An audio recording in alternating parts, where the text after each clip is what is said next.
കണ്ണും മുടിയും ഭയങ്കര രസമാണ് എന്ന് പറഞ്ഞിട്ട് അങ്ങനെ ഒരു ഫാൻസ് ഉണ്ട്. അവിടെ ഇരുന്നിട്ട് ചെറിയ വയലിൽ പോയിട്ട് വലിയ വർത്താനം അടിക്കരുതെന്ന്. ഇപ്പൊ വേറെ ഒരെണ്ണം കൂടെ ചെയ്യണേൽ വലിയ താല്പര്യമില്ല. സ്വപ്നം കണ്ട് നേടിയെടുത്തതിന്റെ സ്വപ്നമാണ് RJ ലൈഫ് എന്ന് പറയുന്നത്. എനിക്ക് ഒരു ജോലി ചെയ്യുമ്പോൾ ആ ജോലി ചെയ്യാനേ താല്പര്യമുള്ളൂ. കോണ്ടന്റിന് ക്ഷാമം എപ്പോഴെങ്കിലും അനുഭവപ്പെട്ടിട്ടുണ്ടോ? ക്ഷാമം നല്ല പോലെ ഉണ്ടല്ലോ, ക്ഷാമം ഇല്ലാത്ത സമയമില്ല. എന്നെ ഫോളോ ചെയ്യുന്ന ആൾക്കാർ, എന്നെ ഇഷ്ടപ്പെട്ട് ഫോളോ ചെയ്യുന്ന ആൾക്കാർ ഒരു 80% എനിക്ക് മനസ്സിലാക്കാൻ സാധിച്ചിട്ടുള്ള ഗേൾസിന്റെ ഒരു ബ്രാൻഡ് അംബാസിഡർ ആയിട്ട് നമുക്ക് ഇൻസ്റ്റാഗ്രാം തുറന്നിട്ടുണ്ടെങ്കിൽ എല്ലാവരും ഭയങ്കര രസമാണ് അത് കാണാൻ. റൊമാൻറ്റിക് ആയിട്ട് അഭിനയിക്കുന്നു പറഞ്ഞാൽ നമ്മൾ മറ്റേ ഹലോ എവരിവൺ, ഇന്ന് നമ്മളോടൊപ്പം ഉള്ളത് ട്വിങ്കിൾ ശീതളാണ്. Hi hi. ഈ ട്വിങ്കിൾ ശീതൾ എന്ന പേരിന് പിന്നിൽ എന്തെങ്കിലും ഒരു കഥയുണ്ടോ? അങ്ങനെ വലിയ കഥയുള്ളതായിട്ടൊന്നും എനിക്കറിയില്ല. എൻ്റെ ഒരു അറിവ് ശരിയാണെങ്കിൽ അച്ഛനിട്ട പേരാണ്. അമ്മയുടെ പേരാണ് ശീതൾ എന്നുള്ളത്. അപ്പോൾ അമ്മയ്ക്ക് ഇടാൻ വെച്ചിരുന്ന പേരായിരുന്നു ട്വിങ്കിൾ എന്നുള്ളത്. സംഭവം അത് അമ്മയ്ക്ക് വേണ്ടിയിട്ട് അമ്മയുടെ വീട്ടുകാർ ഇട്ടില്ല. അപ്പോൾ അത് സംഭവം കല്യാണം കഴിഞ്ഞ സമയത്ത് അച്ഛൻ അമ്മയുടെ അടുത്ത് പറഞ്ഞിട്ടുണ്ടായിരുന്നു, അല്ല അമ്മ അച്ഛൻ്റെ അടുത്ത് പറഞ്ഞിട്ടുണ്ടായിരുന്നു എനിക്കിങ്ങനെ ഇടാൻ വെച്ചിട്ടുണ്ടായിരുന്ന ഒരു പേരായിരുന്നു ട്വിങ്കിൾ എന്നുള്ളത്. അപ്പം പെൺകുട്ടി ജനിക്കണം എന്ന് അച്ഛന് ഭയങ്കര ആഗ്രഹമായിരുന്നു. അപ്പം ആദ്യത്തെ ചേട്ടനാണ്. ചേട്ടൻ കഴിഞ്ഞ് രണ്ടാമത് ഞാൻ ജനിച്ചപ്പം അച്ഛന് പെട്ടെന്ന് സ്പോട്ടിൽ ആ സംഭവം ഓർമ്മ വന്നിട്ടിട്ട പേരായിട്ടാണ് ഞാൻ കേട്ടിട്ടുള്ളത്. പക്ഷെ ആ പേര് കാരണം ഒരു സ്കൂളിംഗ് ടൈമിലൊക്കെ കുറച്ച് കളിയാക്കലുകളും കാര്യങ്ങളൊക്കെ ഉണ്ടായിട്ടുണ്ട്. ഒന്ന് ഈ പറയുന്ന ട്വിങ്കിൾ ട്വിങ്കിൾ ലിറ്റിൽ സ്റ്റാർ ആണ്. രണ്ട് ട്വിങ്കിളേ, അത് പറയണതിന്റെ രീതി വേറെ ഒന്നാണ്. പാട്ട് പാടി പോവാണെങ്കിൽ കുഴപ്പമില്ല, അവർ പറയും ലൈക്ക് ട്വിങ്കിളേ അങ്ങനെയൊക്കെ സംഭവിച്ചിട്ടുണ്ട്. അപ്പം ആദ്യ കാലഘട്ടങ്ങളിൽ തീരെ ഇഷ്ടമല്ലായിരുന്നു. പിന്നെ എല്ലാവരും പ്രൊനൗൺസ് ചെയ്യണ രീതി വേറെയാ. ടിങ്കളെ ടിങ്കളെ ടിങ്കളെ അങ്ങനെയാണ് യൂഷ്വലി വിളിക്കുക. അപ്പം ഈ ട്വിങ്കിൾ എന്ന് പറയുന്നത് വളരെ കുറവാണ് നമ്മൾ പഠിച്ചു വന്ന സ്ഥലത്തൊക്കെ. പിന്നെ അത് കഴിഞ്ഞ് ഒരു ഡിഗ്രി ഒക്കെ കഴിഞ്ഞ് PG സമയത്തൊക്കെ ആയപ്പോഴാണ് ഈ പേര് കുറച്ചൊന്ന് രസമുണ്ടെന്ന് ഫീൽ ചെയ്യാൻ തുടങ്ങി. ബിക്കോസ് എനിക്ക് RJ ആവണമെന്ന് ആഗ്രഹം ഉണ്ടായിരുന്ന സമയത്ത് ഞാൻ ഇൻ്റർവ്യൂ കൊടുത്ത സമയത്തും അവർ പറഞ്ഞു ഈ പേര് നല്ല അടിപൊളിയാണ്, എനിക്ക് പറ്റിയ പേരാ, നോട്ടീസ് ചെയ്യുക ആൾക്കാർ എന്നുള്ളത്. അപ്പം ഞാൻ ഇൻസ്റ്റയിൽ പേരിട്ടപ്പോൾ എല്ലാവരുടെയും വിചാരം എൻ്റെ പേര് ശീതൾ എന്നാണ്, ട്വിങ്കിൾ എന്നുള്ളത് എൻ്റെ RJ നെയിം ആണെന്നാണ് പലരും കരുതിയിട്ടുള്ളത്. പക്ഷേ ട്വിങ്കിൾ റിയലി എൻ്റെ ഒറിജിനൽ നെയിമാണ്, അച്ഛൻ ഇട്ട പേരാണ്. അപ്പം അതാണ് ട്വിങ്കിൾ. ഈ സോഷ്യൽ മീഡിയ ഇൻഫ്ലുവൻസേഴ്സ് നമ്മൾ സംസാരിക്കുന്ന സമയത്ത് അവർ സോഷ്യൽ മീഡിയയിൽ ഭയങ്കര ആക്റ്റീവ് ആയിരിക്കും. പക്ഷെ നേരിട്ട് വരുമ്പം ചിലപ്പോൾ അവരൊന്ന് ഇങ്ങനെ പതുങ്ങി സംസാരിക്കും. പക്ഷെ ഇപ്പോൾ ശീതളിനെ കാണുന്ന സമയത്ത് ശീതളല്ല ട്വിങ്കിൾ, ഓക്കെ, ട്വിങ്കിളിനെ കാണുന്ന സമയത്ത് ഭയങ്കര എനർജറ്റിക് ആണ് ആള്. ചെറുപ്പം മുതൽ എക്സ്ട്രോവേർട്ട് ആയിരുന്നോ? അങ്ങനെ ചെറുപ്പം മുതൽ എക്സ്ട്രോവേർട്ട് എന്ന് പറയാൻ പറ്റില്ല. പക്ഷെ അച്ഛൻ എപ്പോഴും പറഞ്ഞൊരു ഡയലോഗ് ഉണ്ട്. നമ്മൾ കാറിലൊക്കെ കയറി എന്തെങ്കിലും കുടുംബക്കാരായിട്ട് പരിപാടിക്ക് പോണ സമയത്ത് അച്ഛൻ ഡ്രൈവിംഗ് സീറ്റിൽ ഇരുന്നിട്ട് തിരിഞ്ഞ് ഞങ്ങൾ 3 മക്കളുടെ അടുത്ത് എന്നെ നോക്കിയിട്ട് പറയും ചെറിയ വയലിൽ പോയിട്ട് വലിയ വർത്താനം അടിക്കരുതെന്ന്. അപ്പോൾ I was like okay. Like ആ ഒരു സംഭവം ഉണ്ട്. ഭയങ്കരമായിട്ട് സംസാരിക്കും. പിന്നെ സംസാരിക്കുന്നത് കുറച്ചും കൂടെ ശബ്ദത്തിലാണെന്നൊക്കെ ഉള്ളത് ചെറുപ്പത്തിലേ കേട്ടിട്ടുള്ളത്. പക്ഷെ ഒരു ഏജ് ഉണ്ടല്ലോ നമ്മൾ ഭയങ്കര ആക്റ്റീവായിട്ട് ഇപ്പം കലോത്സവങ്ങളിൽ പോവുകയും അതുപോലെ സ്കൂളിൽ പരിപാടി വരുമ്പം അതിൻ്റെ ഇപ്പം ആർട്സ് ഡേയുടെ ലീഡർ ആവുക അങ്ങനത്തെ കാര്യങ്ങളൊക്കെ ചെയ്തിട്ടുണ്ട്. പക്ഷെ ഒരു പ്രായം കഴിഞ്ഞപ്പോൾ ഐ ഗസ് +1 +2 ഒക്കെ എത്തിയപ്പോഴത്തേനും കുറച്ചൊന്ന് ഡൗൺ ആയി. നമ്മളൊരു ഇൻട്രോവേർട്ട് എന്ന് പറയാൻ പറ്റില്ല, എന്നാലും ഒന്ന് ഡൗൺ ആയി ഇങ്ങനെ ഇരുന്നിട്ടുണ്ട്. പിന്നെ വീണ്ടും ബാക്ക് ടു നമുക്ക് ഇഷ്ടപ്പെട്ട കാര്യങ്ങൾ വരുമ്പോഴാണല്ലോ നമ്മൾ ഭയങ്കരമായിട്ട് എനർജറ്റിക് ആവും. ഇപ്പം ഇതെനിക്ക് ഇഷ്ടമുള്ള കാര്യമാണ്. കാരണം ഞാൻ ആ സീറ്റിലിരുന്ന് കുറേ ആൾക്കാർ ഇൻ്റർവ്യൂ എടുത്തിട്ടുണ്ട്. അപ്പോൾ ഇപ്പുറത്തിരിക്കുന്നത് ഒരു സെക്കൻഡ് ടൈം തിങ് എനിക്ക്. അപ്പോൾ എനിക്കതൊരു ഇത് കൊള്ളാലോ എന്നുള്ളൊരു സംഭവമുണ്ട്. അപ്പോൾ അതിൻ്റെ ഒരു എനർജി ഒരു എക്സ്ട്രാ തിങ്ങാണ്. അപ്പം അങ്ങനെ ചിന്തിക്കുമ്പം ഇടയ്ക്കൊന്ന് ഓഫാവും, ഇടയ്ക്കൊന്ന് ഓണാവും, ഇടയ്ക്കൊന്ന് ഓണാവും. അങ്ങനെ എക്സ്ട്രോവേർട്ട് എന്ന് പറയാൻ വലിയൊരു ആംബിവേർട്ട് കാറ്റഗറിയിൽ വേണമെങ്കിൽ പറയാം. RJ ആണ്, VJ ആണ്, കോണ്ടന്റ് ക്രിയേറ്റർ ആണ്. ഈ 3 പൊസിഷനിൽ നിൽക്കുമ്പോൾ ഏറ്റവും ഹാപ്പിനെസ് തരുന്ന ഏതാ? RJ എന്ന് പറയുന്നത് വളരെയധികം സ്വപ്നം കണ്ട് നേടിയെടുത്തൊരു ജോലിയാണ്. ജോലിയല്ല, സ്വപ്നം തന്നെയാണ്. സ്വപ്നം കണ്ട് നേടിയെടുത്തതിൻ്റെ സ്വപ്നമാണ് RJ ലൈഫ് എന്ന് പറയുന്നത്. അതിനോട് ഇപ്പോഴും ഒരു സ്നേഹമുണ്ട്, അതിലേക്ക് ഇനിയും തിരിച്ചു പോകാൻ ആഗ്രഹമുണ്ട്. അപ്പം അത് തന്നെയായിരിക്കും കുറച്ചും കൂടി ഇഷ്ടമുള്ളൊരു കാര്യം. RJ നിൽക്കെ തന്നെ എൻ്റെ അടുത്ത് അന്നത്തെ എൻ്റെ പ്രോഗ്രാം പ്രൊഡ്യൂസർ അല്ലെ എൻ്റെ ഗുരുതുല്യനായിട്ടുള്ള ആളാണ് റാഫിക്ക. റാഫിക്കൻ്റെ അടുത്ത് പറഞ്ഞിട്ടുണ്ടായിരുന്നു നമുക്ക് ഇവിടെ ഇൻ്റർവ്യൂസ് ഒക്കെ വരും. അപ്പോൾ ഞാൻ പറഞ്ഞിരുന്നു എനിക്ക് ഫേസ് കാണിക്കാൻ താല്പര്യമില്ല, റേഡിയോ ഞാൻ സ്വപ്നം കണ്ടത് തന്നെ വോയിസ് വെച്ചിട്ട് ഒരാൾ പിടിച്ചിരുത്തുന്നു എന്നുള്ള സംഭവമായിരുന്നു എനിക്ക് ഭയങ്കര ക്യൂരിയസ് ആയിരുന്നത്. അപ്പം നമ്മൾ ഫേസ് കാണിച്ചിട്ട് ചെയ്യണതിൽ എനിക്ക് താല്പര്യമില്ല എന്ന് പറഞ്ഞപ്പം റാഫിക്കൻ്റെ അടുത്ത് പറഞ്ഞു നമുക്കിവിടെ ഇൻ്റർവ്യൂസ് വരും, അല്ലാണ്ട് കാര്യങ്ങളൊക്കെ എടുക്കേണ്ടി വരും, അപ്പം എന്തിട്ടാണ് കണ്ടിരിക്കണേന്ന് ചോദിച്ചു. ഞാൻ പറഞ്ഞു നോക്കാം എന്നൊക്കെ പറഞ്ഞിട്ടാണ് പിന്നെ അതിലേക്ക് നിന്നത്. റേഡിയോയിൽ ഇരിക്കുമ്പോഴും നമ്മുടെ അടുത്ത് റാഫിക്ക് ഇങ്ങനെ എൻ്റെ അടുത്ത് പറയായിരുന്നു നീ നല്ല ആക്റ്റീവായിട്ടുള്ള ആളല്ലേ, അപ്പം ഡിജിറ്റൽ പ്രസൻസ് നല്ലതാണ്, എന്തെങ്കിലുമൊക്കെ ചെയ്യുമെന്ന് പറഞ്ഞിട്ട്. പക്ഷെ ആ സമയത്ത് നമ്മൾ എന്ത് ചെയ്താൽ ആൾക്കാർ കാണുക അല്ലെങ്കിൽ നമുക്ക് എന്താ ചെയ്യാൻ പറ്റുക എന്നുള്ളതിൽ എനിക്കൊരു ഐഡിയ ഉണ്ടായിരുന്നില്ല. മറ്റേ ബ്യൂട്ടി ആ സമയത്തൊക്കെ ഭയങ്കര ഒരു നീഷ് ഉണ്ടായിരുന്നു. ഉണ്ടായിരുന്നല്ലോ, ഫുഡ് വ്ളോഗിങ്, ബ്യൂട്ടി, അങ്ങനെ ഇന്ന ഇപ്പോൾ ട്രാവൽ, ഓട്ടോമൊബൈൽ, അങ്ങനെ പക്ക ഒരു ഇതുണ്ടായിരുന്നു. അപ്പം എൻ്റെ അത് എന്താണെന്ന് എനിക്കറിയാത്ത കാര്യം ഞാൻ ഇങ്ങനെ വായം വെച്ച് നിന്നത് എന്തിലാ ചെയ്യുക. ബ്യൂട്ടി അത്ര സംഭവമല്ല, ഒരു ബേസിക് സംഭവം എനിക്കതിൽ അറിയുള്ളൂ, കൂടുതൽ അറിയില്ല. പിന്നെയുള്ള ഫുഡും പരിപാടിയൊക്കെ ഞാൻ ഭയങ്കര പിക്കി ഈറ്ററാ, അങ്ങനെ എല്ലാതൊന്നും ഞാൻ കഴിക്കില്ല. അപ്പം അത് പോയിട്ട് എക്സ്പ്ലോർ ചെയ്യാൻ പറ്റില്ല. ട്രാവൽ ചെയ്യാറില്ല, അപ്പം അത് പറ്റില്ല. അപ്പം ഞാൻ അങ്ങനെ ഒന്നുമില്ല. അപ്പോൾ റേഡിയോയിൽ നിൽക്കുന്ന സമയത്ത് നമ്മൾ എന്തെങ്കിലുമൊക്കെ തട്ടിക്കൂട്ട് കുറച്ച് കാര്യങ്ങൾ, പിന്നെ ആൾക്കാർക്ക് കുറച്ചുകൂടി ഹെൽപ്ഫുൾ ആവുന്ന ഇൻഫോർമേറ്റീവ് കോണ്ടന്റുകൾ ആ സമയത്ത് ചെയ്തിരുന്നു. പക്ഷെ അന്ന് ചെയ്തപ്പം തീരെ താല്പര്യം ഇല്ലാണ്ടാ ചെയ്തേ. ആള് പറഞ്ഞല്ലോ എന്നാൽ ചെയ്യാം എന്നുള്ള രീതിയിൽ ചുമ്മാ എന്തൊക്കെയോ എഴുതി വെച്ച് പറയാൻ വേണ്ടി പറഞ്ഞ് ചെയ്തിട്ടുണ്ടായിരുന്നതാ. എനിക്ക് ഒരു ജോലി ചെയ്യുമ്പോൾ ആ ജോലി ചെയ്യാനേ താല്പര്യമുള്ളൂ, എക്സ്ട്രാ വേറെ ഒരെണ്ണം കൂടെ ചെയ്യണേൽ വലിയ താല്പര്യമില്ല. പിന്നെ റേഡിയോ ഒന്ന് ഇതിലേക്ക് വന്നപ്പം, ഉടൻ പണം ഹോസ്റ്റ് ചെയ്യാൻ വന്ന സമയത്ത് ഒരു VJ എന്ന് പറയുന്ന ഇതിലേക്ക് വന്നപ്പം അതിന് അതിൻ്റെതായ ഒരു ഇതുണ്ട്. നമുക്ക് ഷൂട്ടുള്ള ടൈമിൽ ഭയങ്കര പണിയായിരിക്കും. ആ ഫുൾ ഡേ, അതായത് ഇപ്പോൾ റേഡിയോ എന്ന് പറയുമ്പോൾ നമ്മൾ ചിലപ്പോൾ 4 മണിക്കൂറായിരിക്കും on live, on air show ചെയ്യേണ്ടാവുക. പിന്നെ അത് കഴിഞ്ഞിട്ടുള്ള പിന്നാമ്പുറ കാഴ്ചകളൊന്നും കേൾക്കുന്ന ആൾക്കാർ അറിയണില്ല. നെക്സ്റ്റ് ഡേക്കുള്ള പ്രിപ്പറേഷൻ, ഇൻ്റർവ്യൂസ് ഉണ്ടെങ്കിൽ അത്, വല്ല പ്രോഗ്രാംസ് ചെയ്യാനുണ്ടെങ്കിൽ അത് പോയി ചെയ്യുക, അതൊക്കെയാണ് മാറ്റർ ആവുക. പക്ഷെ ഇവിടെ എന്ന് വെച്ചിട്ടുണ്ടെങ്കിൽ ഒരു TV ഷോ ചെയ്യണ സമയത്ത് രാവിലെ മേക്കപ്പ് ഇട്ട് കയറി കഴിഞ്ഞാൽ രാത്രി വരെ അതിൻ്റെ ഷൂട്ടാണ്. അതേ എനർജി കീപ്പ് ചെയ്യണം. അപ്പോൾ ഒരു എപ്പിസോഡിൽ നമ്മൾ ചിലപ്പോൾ മോർണിംഗ് തുടങ്ങുന്ന എപ്പിസോഡിൽ ഫസ്റ്റ് എപ്പിസോഡേ കാരണം നല്ല എനർജിയിലായിരിക്കും, രാത്രി ആകുമ്പോഴത്തേനും ഇങ്ങനെയുണ്ടാവും. പക്ഷെ നമുക്കത് കാണിക്കാൻ പറ്റില്ല, കാരണം വീട്ടിലിരുന്ന് കാണുന്ന ഒരു അമ്മമ്മയ്ക്ക് അറിയണ്ടാവില്ല ഇത് ഒരു ദിവസം ഷൂട്ട് ചെയ്തതാണ്. അപ്പൊ ആ അമ്മമ്മ ചിന്തിക്ക് ഈ കൊച്ചെന്താ ഒരു എനർജി ഇല്ലാണ്ട് നിൽക്കണേന്ന് പറയരുതല്ലോ. അപ്പൊ ആ എനർജി കീപ്പ് ചെയ്ത് പോകണം. അപ്പൊ അതിൻ്റെതായ ബുദ്ധിമുട്ടുണ്ട്. 5 ദിവസം ആ ഷൂട്ട് കഴിയുമ്പോൾ പിന്നെ ഒരു 2 ദിവസം സത്യമായിട്ടും പിന്നെ ഒരു 3 ദിവസം വെറുതെ വീട്ടിൽ വന്ന് കിടക്കുക എന്നുള്ളതാണ്. ബാക്ക് പെയിനും ലെഗ് പെയിനും ഒക്കെ കാണും, ഷോൾഡർ പെയിനും ഒക്കെ കാണും. അപ്പൊ ആ ഒരു 3 ഡേയ്സിന്റെ റെസ്റ്റ് ഒക്കെ ചിലപ്പോൾ വേണ്ടി വരും, 2 ഡേയ്സിന്റെ കംപ്ലീറ്റ് റെസ്റ്റ് വേണ്ടി വരും. അപ്പം രണ്ടിൻ്റെത് ഇതുണ്ട്. VJ ആവുക എന്നുള്ളത് ഞാൻ അങ്ങനെ സ്വപ്നം കണ്ട് വന്നൊരു ഫീൽഡല്ല. റേഡിയോ ഞാൻ ചെറുപ്പം മുതലേ സ്വപ്നം കണ്ട് വന്നൊരിതാണ്. അപ്പൊ അതിനോട് എപ്പോഴും ഒരു പ്രിയമുണ്ട്. പിന്നെ ഇപ്പോൾ കോണ്ടന്റ് ക്രിയേഷൻ എന്ന് പറയുന്നത് ആക്ച്വലി പ്ലാൻ ചെയ്ത് അങ്ങനെ ഇറങ്ങിയതൊന്നും അല്ല. വീട്ടിലിരിക്കുക, ഫ്രീലാൻസ് ആണ് ഇപ്പൊ ചെയ്തുകൊണ്ടിരിക്കുന്നത്. അപ്പൊ വെറുതെ ഇരിക്കുന്ന സമയം എനിക്ക് ഈ ഒരു 2 ദിവസമൊക്കെ വെറുതെ ഇരുന്ന് കഴിഞ്ഞാൽ പിന്നെ മറ്റേ ഇത് വരാൻ തുടങ്ങും, ലൈഫിലൊന്നും ചെയ്യണില്ലല്ലോ, എന്താ ഞാൻ ഇങ്ങനെ ഇരുന്ന് പോണേന്നുള്ളൊരു തോട്ട് വരുമല്ലോ. അപ്പൊ പിന്നെ എന്തെങ്കിലുമൊക്കെ ചെയ്യാം എന്നുള്ള രീതിയിൽ നമുക്ക് റിലേറ്റബിൾ ആയിട്ട്, അതായത് എനിക്ക് എൻ്റെ ഫ്രണ്ട് ഗ്യാങ്ങിൽ എൻ്റെ ഫാമിലിയിലൊക്കെ റിലേറ്റബിൾ ആയിട്ട് വരുന്ന കാര്യങ്ങൾ ചുമ്മാ ഷെയർ ചെയ്യും. അപ്പോൾ I guess എന്നെ പോലെ തന്നെ മിഡിൽ ക്ലാസ്സിൽ ജനിച്ചു വളർന്ന ഒരുവിധം എല്ലാ ആൾക്കാർക്കും അത് റിലേറ്റ് ചെയ്യാൻ പറ്റുന്നുണ്ടാവും. അപ്പം അത് റിലേറ്റ് ആയി ഇപ്പൊ തിരക്കേടില്ലാണ്ട് നോക്കുമ്പോൾ ഒരു കോണ്ടന്റ് ക്രിയേറ്ററായി മാറി. ഞാൻ അങ്ങനെ പ്ലാൻ ചെയ്ത് കോണ്ടന്റ് ക്രിയേറ്റർ ആവണമെന്ന് വിചാരിച്ച് വന്നതൊന്നുമല്ല. ഡെയിലി വീഡിയോ പോസ്റ്റ് ചെയ്യുക, ഡെയിലി അപ്ഡേറ്റ്സ് കൊടുക്കുക, അങ്ങനത്തെ ആളൊന്നുമല്ല. ഇടുമ്പോൾ ഒരു 3 ദിവസം 4 ദിവസം അടുപ്പിച്ചിടാനായിട്ട് നോക്കും. വീഡിയോ ഇല്ലെങ്കിൽ ഇടില്ല, അത്രേ ഉള്ളൂ. അങ്ങനത്തെ ഇതിലാണ് പോണം. ഈ കോണ്ടന്റിന് ക്ഷാമം എപ്പോഴെങ്കിലും അനുഭവപ്പെട്ടിട്ടുണ്ടോ? ക്ഷാമം നല്ല പോലെ ഉണ്ടല്ലോ, ക്ഷാമം ഇല്ലാത്ത സമയമില്ല. എൻ്റെ അനിയനറിയാം, ക്ഷാമം വരുമ്പോൾ ഞാൻ അങ്ങനെ പറയണ്ട, ഇന്നൊന്നും വീഡിയോ ഇടാനൊന്നും ഇല്ല കയ്യിൽ, എന്താ ചെയ്യാം. എനിക്കൊരു തിങ്ങുണ്ട്, ചുമ്മാ പേരിന് വീഡിയോ ഇടുന്നേക്കാളും എന്തെങ്കിലും ഒരു ഇത് വേണം. ഒരു ഇപ്പോൾ ക്രിസ്ത്യനിക്ക് കാണുമ്പോൾ ഇതൊന്ന് ഷെയർ ചെയ്യണം, അല്ലെങ്കിൽ ഇതെനിക്ക് തോന്നിയിട്ടുണ്ട്, അല്ലെങ്കിൽ ഇത് എൻ്റെ ഫ്രണ്ട്സ് ഗ്യാങ്ങിൽ ഉള്ള ഒരാളാ, അല്ലെങ്കിൽ എൻ്റെ ഫാമിലിയിലുണ്ട്, അങ്ങനെ എന്തെങ്കിലുമൊക്കെ തോന്നി നമുക്കിതൊന്ന് വേറൊരാൾക്ക് കൊടുക്കാൻ തോന്നണ്ടേ. അപ്പൊ അങ്ങനെ ഇല്ലാത്തൊരു സാധനം ചുമ്മാ ചെയ്യണതിൽ അർത്ഥമില്ല. മില്യൺസ് ആണ് അത്. എനിക്കറിയില്ല, ചില ഇത് മേ ബി അത്രയും റിലേറ്റബിൾ ആയിരിക്കും, അത് കാരണം അങ്ങനെ വരുന്നതായിരിക്കാം മോസ്റ്റ് പ്രോബബ്ലി. ഹെയറിന് ഒരു കമ്മ്യൂണിറ്റി ഉണ്ട് എന്നെ ഫോളോ ചെയ്യണത്. അപ്പോൾ ആ ഒരു കമ്മ്യൂണിറ്റി ഹെയർ റിലേറ്റഡ് കോണ്ടന്റ് വരുമ്പോൾ എന്തായാലും കാണുകയും കാര്യങ്ങളൊക്കെ ചെയ്യും. ബാക്കിയുള്ളതൊക്കെ സാധാരണ നോർമൽ ലൈഫിൽ സംഭവിക്കുന്ന കാര്യങ്ങളാണ് ഞാൻ പറയുന്നതും ചെയ്യുന്നതൊക്കെ ചെയ്തിടുന്നത്. അപ്പൊ അതിനങ്ങനെ മില്യൺസ് വരുന്നുണ്ടെങ്കിൽ സംഭവം ടച്ച് വുഡ് അത് അങ്ങനെ തന്നെ വരട്ടെ. അത് മേ ബി ആൾക്കാർക്ക് റിലേറ്റ് ചെയ്യണ കാരണമായിരിക്കുമല്ലോ.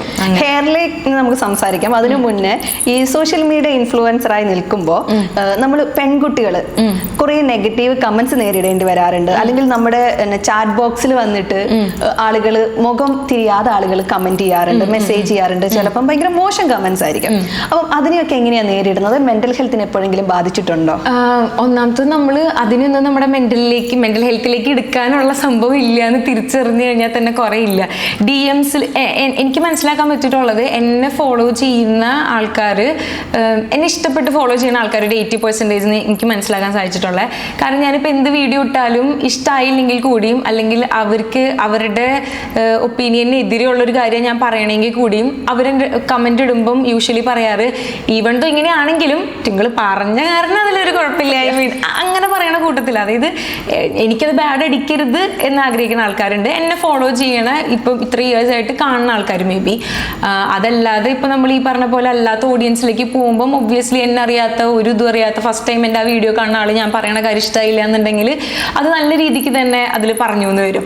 ഇതുവരെ അങ്ങനെ പറയത്തക്ക രീതിയിലുള്ള വീഡിയോസിലേക്കൊന്നും പോയിട്ടില്ല. ബട്ട് സ്റ്റിൽ വേറെ ചില വീഡിയോസിന്റെ താഴെ പോലും വന്നിട്ട് അങ്ങനെ സംസാരിക്കും ആൾക്കാർ. ഇപ്പം ഞാൻ ബസ്സിൽ ഒരു ഇൻസിഡന്റ് ഉണ്ടായതിൻ്റെ ഒരു വീഡിയോ ഇട്ട സമയത്ത് അത് മോസ്റ്റ് പ്രോബബ്ലി എല്ലാ പെൺകുട്ടികളും ലൈഫിൽ, പെൺകുട്ടികളെന്ന് മാത്രമല്ല ആൺകുട്ടികളും ഫീൽ ചെയ്തിട്ടുള്ള ഒരു സംഭവമായിരിക്കും.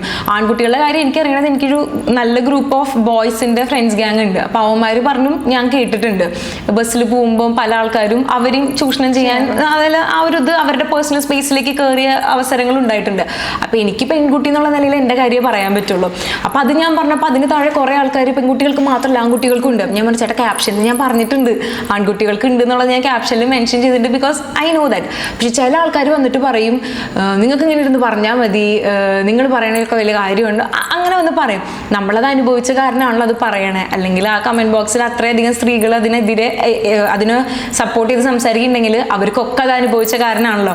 അപ്പം ഞാൻ ഇത്രേ പറയുള്ളൂ, ചേട്ടാ കമന്റ് ബോക്സ് ഒന്ന് നോക്കുക, ഇത്ര ആൾക്കാർ പറയണത് കേട്ടിട്ട് ചേട്ടൻ എന്താ തോന്നണേന്ന് നോക്കിയിട്ട് ചേട്ടാ കമന്റ്സ് പേടിച്ചിട്ട് തന്നെ എനിക്ക് തോന്നുന്നു പലരും അനുഭവങ്ങൾ തുറന്നു പറയാൻ ഒബ്വിയസ്ലി ആണ്. കുറെ ആൾക്കാരൊന്നും പറഞ്ഞു എന്ന് വരില്ല, പക്ഷെ ചില ആൾക്കാർ ഭയങ്കര ഓപ്പൺ ആയിട്ട് പറഞ്ഞു എന്ന് വരും. അതുകൊണ്ട് അത്ര ഓപ്പൺ ആയിട്ട് പറയുമ്പോൾ ഞാൻ തന്നെ അയ്യോ ഇവർ ഇത്ര ഓപ്പൺ ആയിട്ട് ഇത്ര കാര്യങ്ങൾ പറഞ്ഞോ എന്ന് നമ്മൾ തന്നെ ചെയ്തു. പക്ഷെ അത് ആ ഉള്ളിലുള്ളത്. വൺസ് എനിക്ക് അതിൽ വന്നൊരു കമന്റ് ഉണ്ട്, ആ പുള്ളിക്കാരിക്ക് എന്തോ ടീനേജ് ഏജിലെങ്ങാണ്ടോ ഇതുപോലൊരു ഇൻസിഡന്റ് ഫേസ് ചെയ്യേണ്ടി വന്നു, പക്ഷെ ഇന്നേ വരെ ബസ്സിൽ ട്രാവൽ ചെയ്ത് കാരണം പേടിയാ.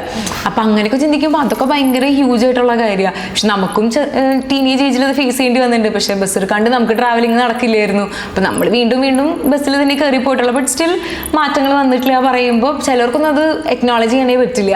ഓ അങ്ങനെയൊക്കെ ഇപ്പോഴും നടക്കുന്നുണ്ടോ, ഇതൊക്കെ ചുമ്മാ തള്ളുകയല്ലേ, ഇങ്ങനെയൊക്കെ ഉള്ളതാണോ, അങ്ങനെ പറയണവരുണ്ട്. അപ്പൊ അതിനൊക്കെ ഫാക്ച്വലായിട്ട് നമ്മൾ കാര്യങ്ങൾ പറയാം. ഇന്ന രീതിയിൽ നടന്നിട്ടുണ്ട് ചേട്ടാ, ഇന്നതാണ് ഇതിന്റെ കാര്യം ചേച്ചി എന്ന് പറഞ്ഞു കഴിഞ്ഞാൽ പിന്നെ അവർക്കൊന്നും പറയാനില്ല. പിന്നെ DMസിന്റെ ഇതിലെന്ന് വെച്ചിട്ടുണ്ടെങ്കിൽ കൂടുതലും എനിക്ക് അങ്ങനെ ചീത്ത വിളിയോ എന്താ പറയുക അങ്ങനത്തെ കാര്യങ്ങളൊന്നും വരാറില്ല. ബേസിക് ആയിട്ടുള്ള രീതിയിൽ തന്നെ. ഇപ്പം എന്തെങ്കിലും ഇപ്പോൾ ഈ അടുത്ത് ഞാൻ ഒരു വീഡിയോ ഇട്ടായിരുന്നു 25 ഇയേഴ്സിന്റെ പ്ലസ് ആണോ ഏജ് ആണോ ആ ഒരു സംഭവം ഉണ്ടായിരുന്നു. അപ്പൊ അതിൽ കുറെ ആൾക്കാർ വന്നിട്ട് ഓ ശരി ആന്റി പറഞ്ഞ പോലെ എന്നൊക്കെ പറയുമ്പോൾ ഓക്കേടാ കുട്ടാന്ന് പറഞ്ഞ് ഞാനും ആ കോമഡി തന്നെയായാലും കാണണം. അവരും കോമഡിയിൽ അത് മെസ്സേജ് ഇടുന്നേ. ചിലർ DM വന്നിട്ട് പറഞ്ഞിട്ടുണ്ടായിരുന്നു ഈ അൺമാരീഡ് കാര്യം പറഞ്ഞിട്ട് ഇത്ര ഇങ്ങനെ പറയേണ്ട ആവശ്യമില്ല കേട്ടോ, നമ്മളും ജീവിച്ചു പോട്ടെ. ആദ്യത്തെ സെന്റൻസ് വയ്ക്കും നമ്മളിങ്ങനെ ഓ ഇപ്പൊ എന്തോ പറയും പുള്ളി, പക്ഷെ ലാസ്റ്റിൽ പുള്ളി പറഞ്ഞിട്ടുണ്ട് നമ്മളൊന്ന് ജീവിച്ച് വെക്കട്ടെ എന്നുള്ള രീതിയിലാണ്. പക്ഷെ ഐ ഗസ് കുഴപ്പമില്ല, എനിക്ക് ഇതുവരെ അത്രയും വലിയ നെഗറ്റീവ് ഇതുകൾ വന്നിട്ടില്ല. വരികയാണെങ്കിൽ തന്നെ ഈ പറയുന്ന രീതിയിൽ ഡീൽ ചെയ്ത് വിടുക, അത് അത്രയും മെന്റലി എടുക്കേണ്ട ആവശ്യമില്ല. ഞാൻ പണ്ട് എടുത്തിരുന്ന സമയത്ത് ഇപ്പം അമ്മയായാലും അനിയനായാലും ഫ്രണ്ടായാലും ഒക്കെ അങ്ങനെ പറയുമ്പോൾ നമുക്ക് മനസ്സിലാവും അത്ര ആവശ്യമില്ല അതിൻ്റെ. ആ ഒരു സ്ക്രോളിൽ ആ ഒരു കമന്റിൽ അവർക്കത് കഴിഞ്ഞു, അതേ സ്ക്രോളിൽ അതേ കമന്റിൽ നമുക്കത് കഴിഞ്ഞു, അങ്ങനെ എഴുതിയാൽ മതി. സിമ്പിളാണ്. ട്വിങ്കിളാണ് ഇന്ന് ഇന്റർവ്യൂവിന് വരുന്നതെന്ന് ഞാൻ പറഞ്ഞു കഴിഞ്ഞപ്പോൾ തന്നെ കൂട്ടുകാരൊക്കെ പറഞ്ഞു കണ്ണും മുടിയും ഭയങ്കര രസമാണ് എന്ന് പറഞ്ഞിട്ട് അങ്ങനെ ഒരു ഫാൻസ് ഉണ്ട്. സീരിയസ്ലി അത്രയും കമന്റ്സ് അഭിപ്രായങ്ങളൊന്നും വന്നിട്ടില്ല. ആ മുടീനെ കുറിച്ച് നല്ല അഭിപ്രായങ്ങൾ വന്നിട്ടുണ്ട്. ഇപ്പൊ മുടി പോയി വെട്ടിയപ്പോ പലർക്കും ഇഷ്ടമായിട്ടില്ല. ഇഷ്ടപ്പെട്ടൊരു ഗ്യാങ്ങിന് ഭയങ്കരമായിട്ട് ഇഷ്ടമായിട്ടുണ്ട്, പക്ഷെ ഇഷ്ടപ്പെടാത്തവരുടെ എണ്ണമാണ് കൂടുതൽ. അപ്പം അവരിങ്ങനെ പറയും നേരത്തെ പറഞ്ഞ പോലെ മറ്റേതായിരുന്നു ഭംഗി, പക്ഷെ ഇത് കുഴപ്പമില്ല അങ്ങനെ പറയും. ഞാൻ പറയുന്നത് ഒന്ന് വളരെ ഒരു 8 മാസം ടൈം അത് വളർന്നോളും, ആരൊരു ചേഞ്ച് ആഗ്രഹിക്കാത്ത. മുടി ഇതിന് ഭയങ്കര ഹാപ്പിനെസ് ആണല്ലോ ഈ കേളി ഹെയറില്. പക്ഷെ നമ്മുടെ ചെറുപ്പത്തില് എനിക്ക് തോന്നുന്നു പ്രേമ സിനിമയ്ക്ക് ശേഷമാണ് ഈ പിമ്പിൾസും കേളി ഹെയർ ഒക്കെ ഇത്ര അക്സെപ്റ്റ് ചെയ്തത്. അപ്പം ഈ ചുരുളമുടിയിൽ എന്തെങ്കിലും ഒക്കെ ഈ ബോഡി ഷേമിങ് കൈൻഡ് ഓഫ് സാധനങ്ങൾ ചെറുപ്പത്തിൽ നേരിട്ടിട്ടുണ്ട്? ഈ ചുരുളമുടിയുടെ പ്രത്യേകത നമ്മൾ കണ്ടു വളർന്നിട്ടുള്ള നടിമാർക്കൊക്കെ ചുരുളമുടി ഉണ്ട്. ഇപ്പൊ ശോഭന മാം നോക്കുകയാണെങ്കിൽ ചുരുളമുടിയാണ്, ഉർവശി മാമിന് ചുരുളമുടിയാണ്. അവരൊക്കെ പഴയ സിനിമയിൽ നമ്മൾ കണ്ടിട്ടുണ്ടെങ്കിൽ അവരുടെ മുടി ഇങ്ങനെ ഭൂം എന്ന് പറഞ്ഞിട്ട് നിൽക്കുന്നുണ്ടാവും. അതുള്ള മുടി കേളി ഹെയർ ആണ് അവരിൽ, കേളി ഒരു വൈവി ഹെയർ ആയിരിക്കും. അത് ബ്രഷ് ചെയ്ത് കഴിയുമ്പോഴാണ് ആ ഭൂം സംഭവം. ജ്യോതികയുടെ പല പടങ്ങളിലും എടുത്താൽ കാണും, ഖുഷി സിനിമയിലൊക്കെ നോക്കിക്കഴിഞ്ഞാൽ കാണാൻ പറ്റും. പക്ഷെ ആ സമയത്തൊന്നും അങ്ങനെ ചുരുട്ടി നടക്കാനുള്ള ഒരു ഇതോ സംഭവങ്ങളോ ഒന്നും ആ ഒരു ഓറിയന്റേഷൻ നമുക്കില്ല. ഈവൻ ദോ എനിക്കുമില്ല, എൻ്റെ അമ്മയ്ക്കില്ല.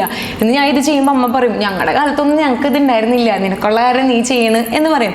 പക്ഷെ ഒരു തിങ് എന്താ വെച്ചിട്ടുണ്ടെങ്കിൽ നല്ല പോലെ കളിയാക്കലുകൾ കിട്ടിയിട്ടുണ്ട്. വിഷമം ഉണ്ടായിട്ടുണ്ടോ എന്ന് ചോദിച്ചിട്ടുണ്ടെങ്കിൽ അറിഞ്ഞുകൂടാ, എനിക്കിപ്പോൾ ഓർമ്മയില്ല വിഷമം ഉണ്ടായിട്ടുള്ള സാഹചര്യങ്ങൾ ഉണ്ടായിട്ടുണ്ടോ. പക്ഷെ നമുക്കൊരിത് തോന്നും സ്ട്രെയിറ്റ് ഹെയർ ആയിട്ടുള്ളവർക്കൊക്കെ. ഇപ്പം ഓണം സെലിബ്രേഷൻ വരുന്ന സമയത്തേക്ക് ഏറ്റവും കൂടുതൽ അത് ഫേസ് ചെയ്തിട്ടുള്ള സ്ട്രെയിറ്റ് ഹെയർ ഉള്ള ഫ്രണ്ട്സൊക്കെ ഭയങ്കര അടിപൊളിയായിട്ട് മുടി, അന്നൊരു ദിവസമാണല്ലോ നമുക്ക് ബ്രൈഡ്സ് കെട്ടാതെ നമ്മുടെ ഇഷ്ടത്തിന് കെട്ടി വരാൻ പറ്റുക. ബർത്ത്ഡേക്കും അന്നത്തെ ദിവസമാണ്. അപ്പോൾ ഓണത്തിന് നോക്കുമ്പോൾ എല്ലാവരും ട്രഡീഷണൽ വെയറിൽ വരുന്ന സമയത്ത് അവർ മുടി മറ്റേ മെടഞ്ഞിടുന്നു, 4 മെടച്ചിൽ പിന്നിടലും ഭയങ്കര ഹെയർ സ്റ്റൈൽസ് ഒക്കെ പരീക്ഷിക്കുമ്പോൾ എനിക്ക് ബേസിക്കലി ഒന്നും ചെയ്യാനില്ല ഈ മുടിയിൽ. നമ്മൾ എന്ത് ചെയ്താലും എനിക്കിരിക്കാന്ന് അറിയാത്ത കാരണം നമുക്ക് എപ്പോഴും ഒരു പോണിറ്റെയിൽ ഉണ്ടാവും, അല്ലെങ്കിൽ ഒരു മെടഞ്ഞിടുന്ന ഒരു സംഭവം ഉണ്ടാവും. അതിൽ കൂടുതലൊന്നും എക്സ്പ്ലോർ ചെയ്യാൻ പറ്റിയില്ല. അത് ഭയങ്കരമായിട്ട് വിഷമം ഉണ്ടാക്കിയിട്ടുണ്ട്. നമുക്കതൊന്നും ചെയ്യാൻ പറ്റുന്നില്ലല്ലോ, നമ്മുടെ ഹെയറിലൊന്നും പരീക്ഷിക്കാൻ പറ്റുന്നില്ലല്ലോ എന്നുള്ളത്. അല്ലാതെ ഈ കളിയാക്കലുകൾ, എന്താ പറയുക, ബ്രഷ്, തേനീച്ചക്കൂട്, അങ്ങനെ ഇങ്ങനെ നമ്മുടെ കുറേ കളിയാക്കൽ ഉണ്ടായിട്ടുണ്ട്. ട്യൂഷൻ ക്ലാസ്സിലിരിക്കുന്ന സമയത്ത് നമ്മുടെ ബാക്കിൽ ബോയ്സ് ഇരിക്കുമ്പോൾ മുടിയുടെ ഉള്ളിൽ സാധനങ്ങൾ ഇടുക, വീട്ടിൽ വന്ന് അഴിക്കുമ്പോഴായിരിക്കും മുടിയുടെ അകത്തുനിന്ന് തിങ്സ് ഒക്കെ ഇറങ്ങി പോണത് കാണുക.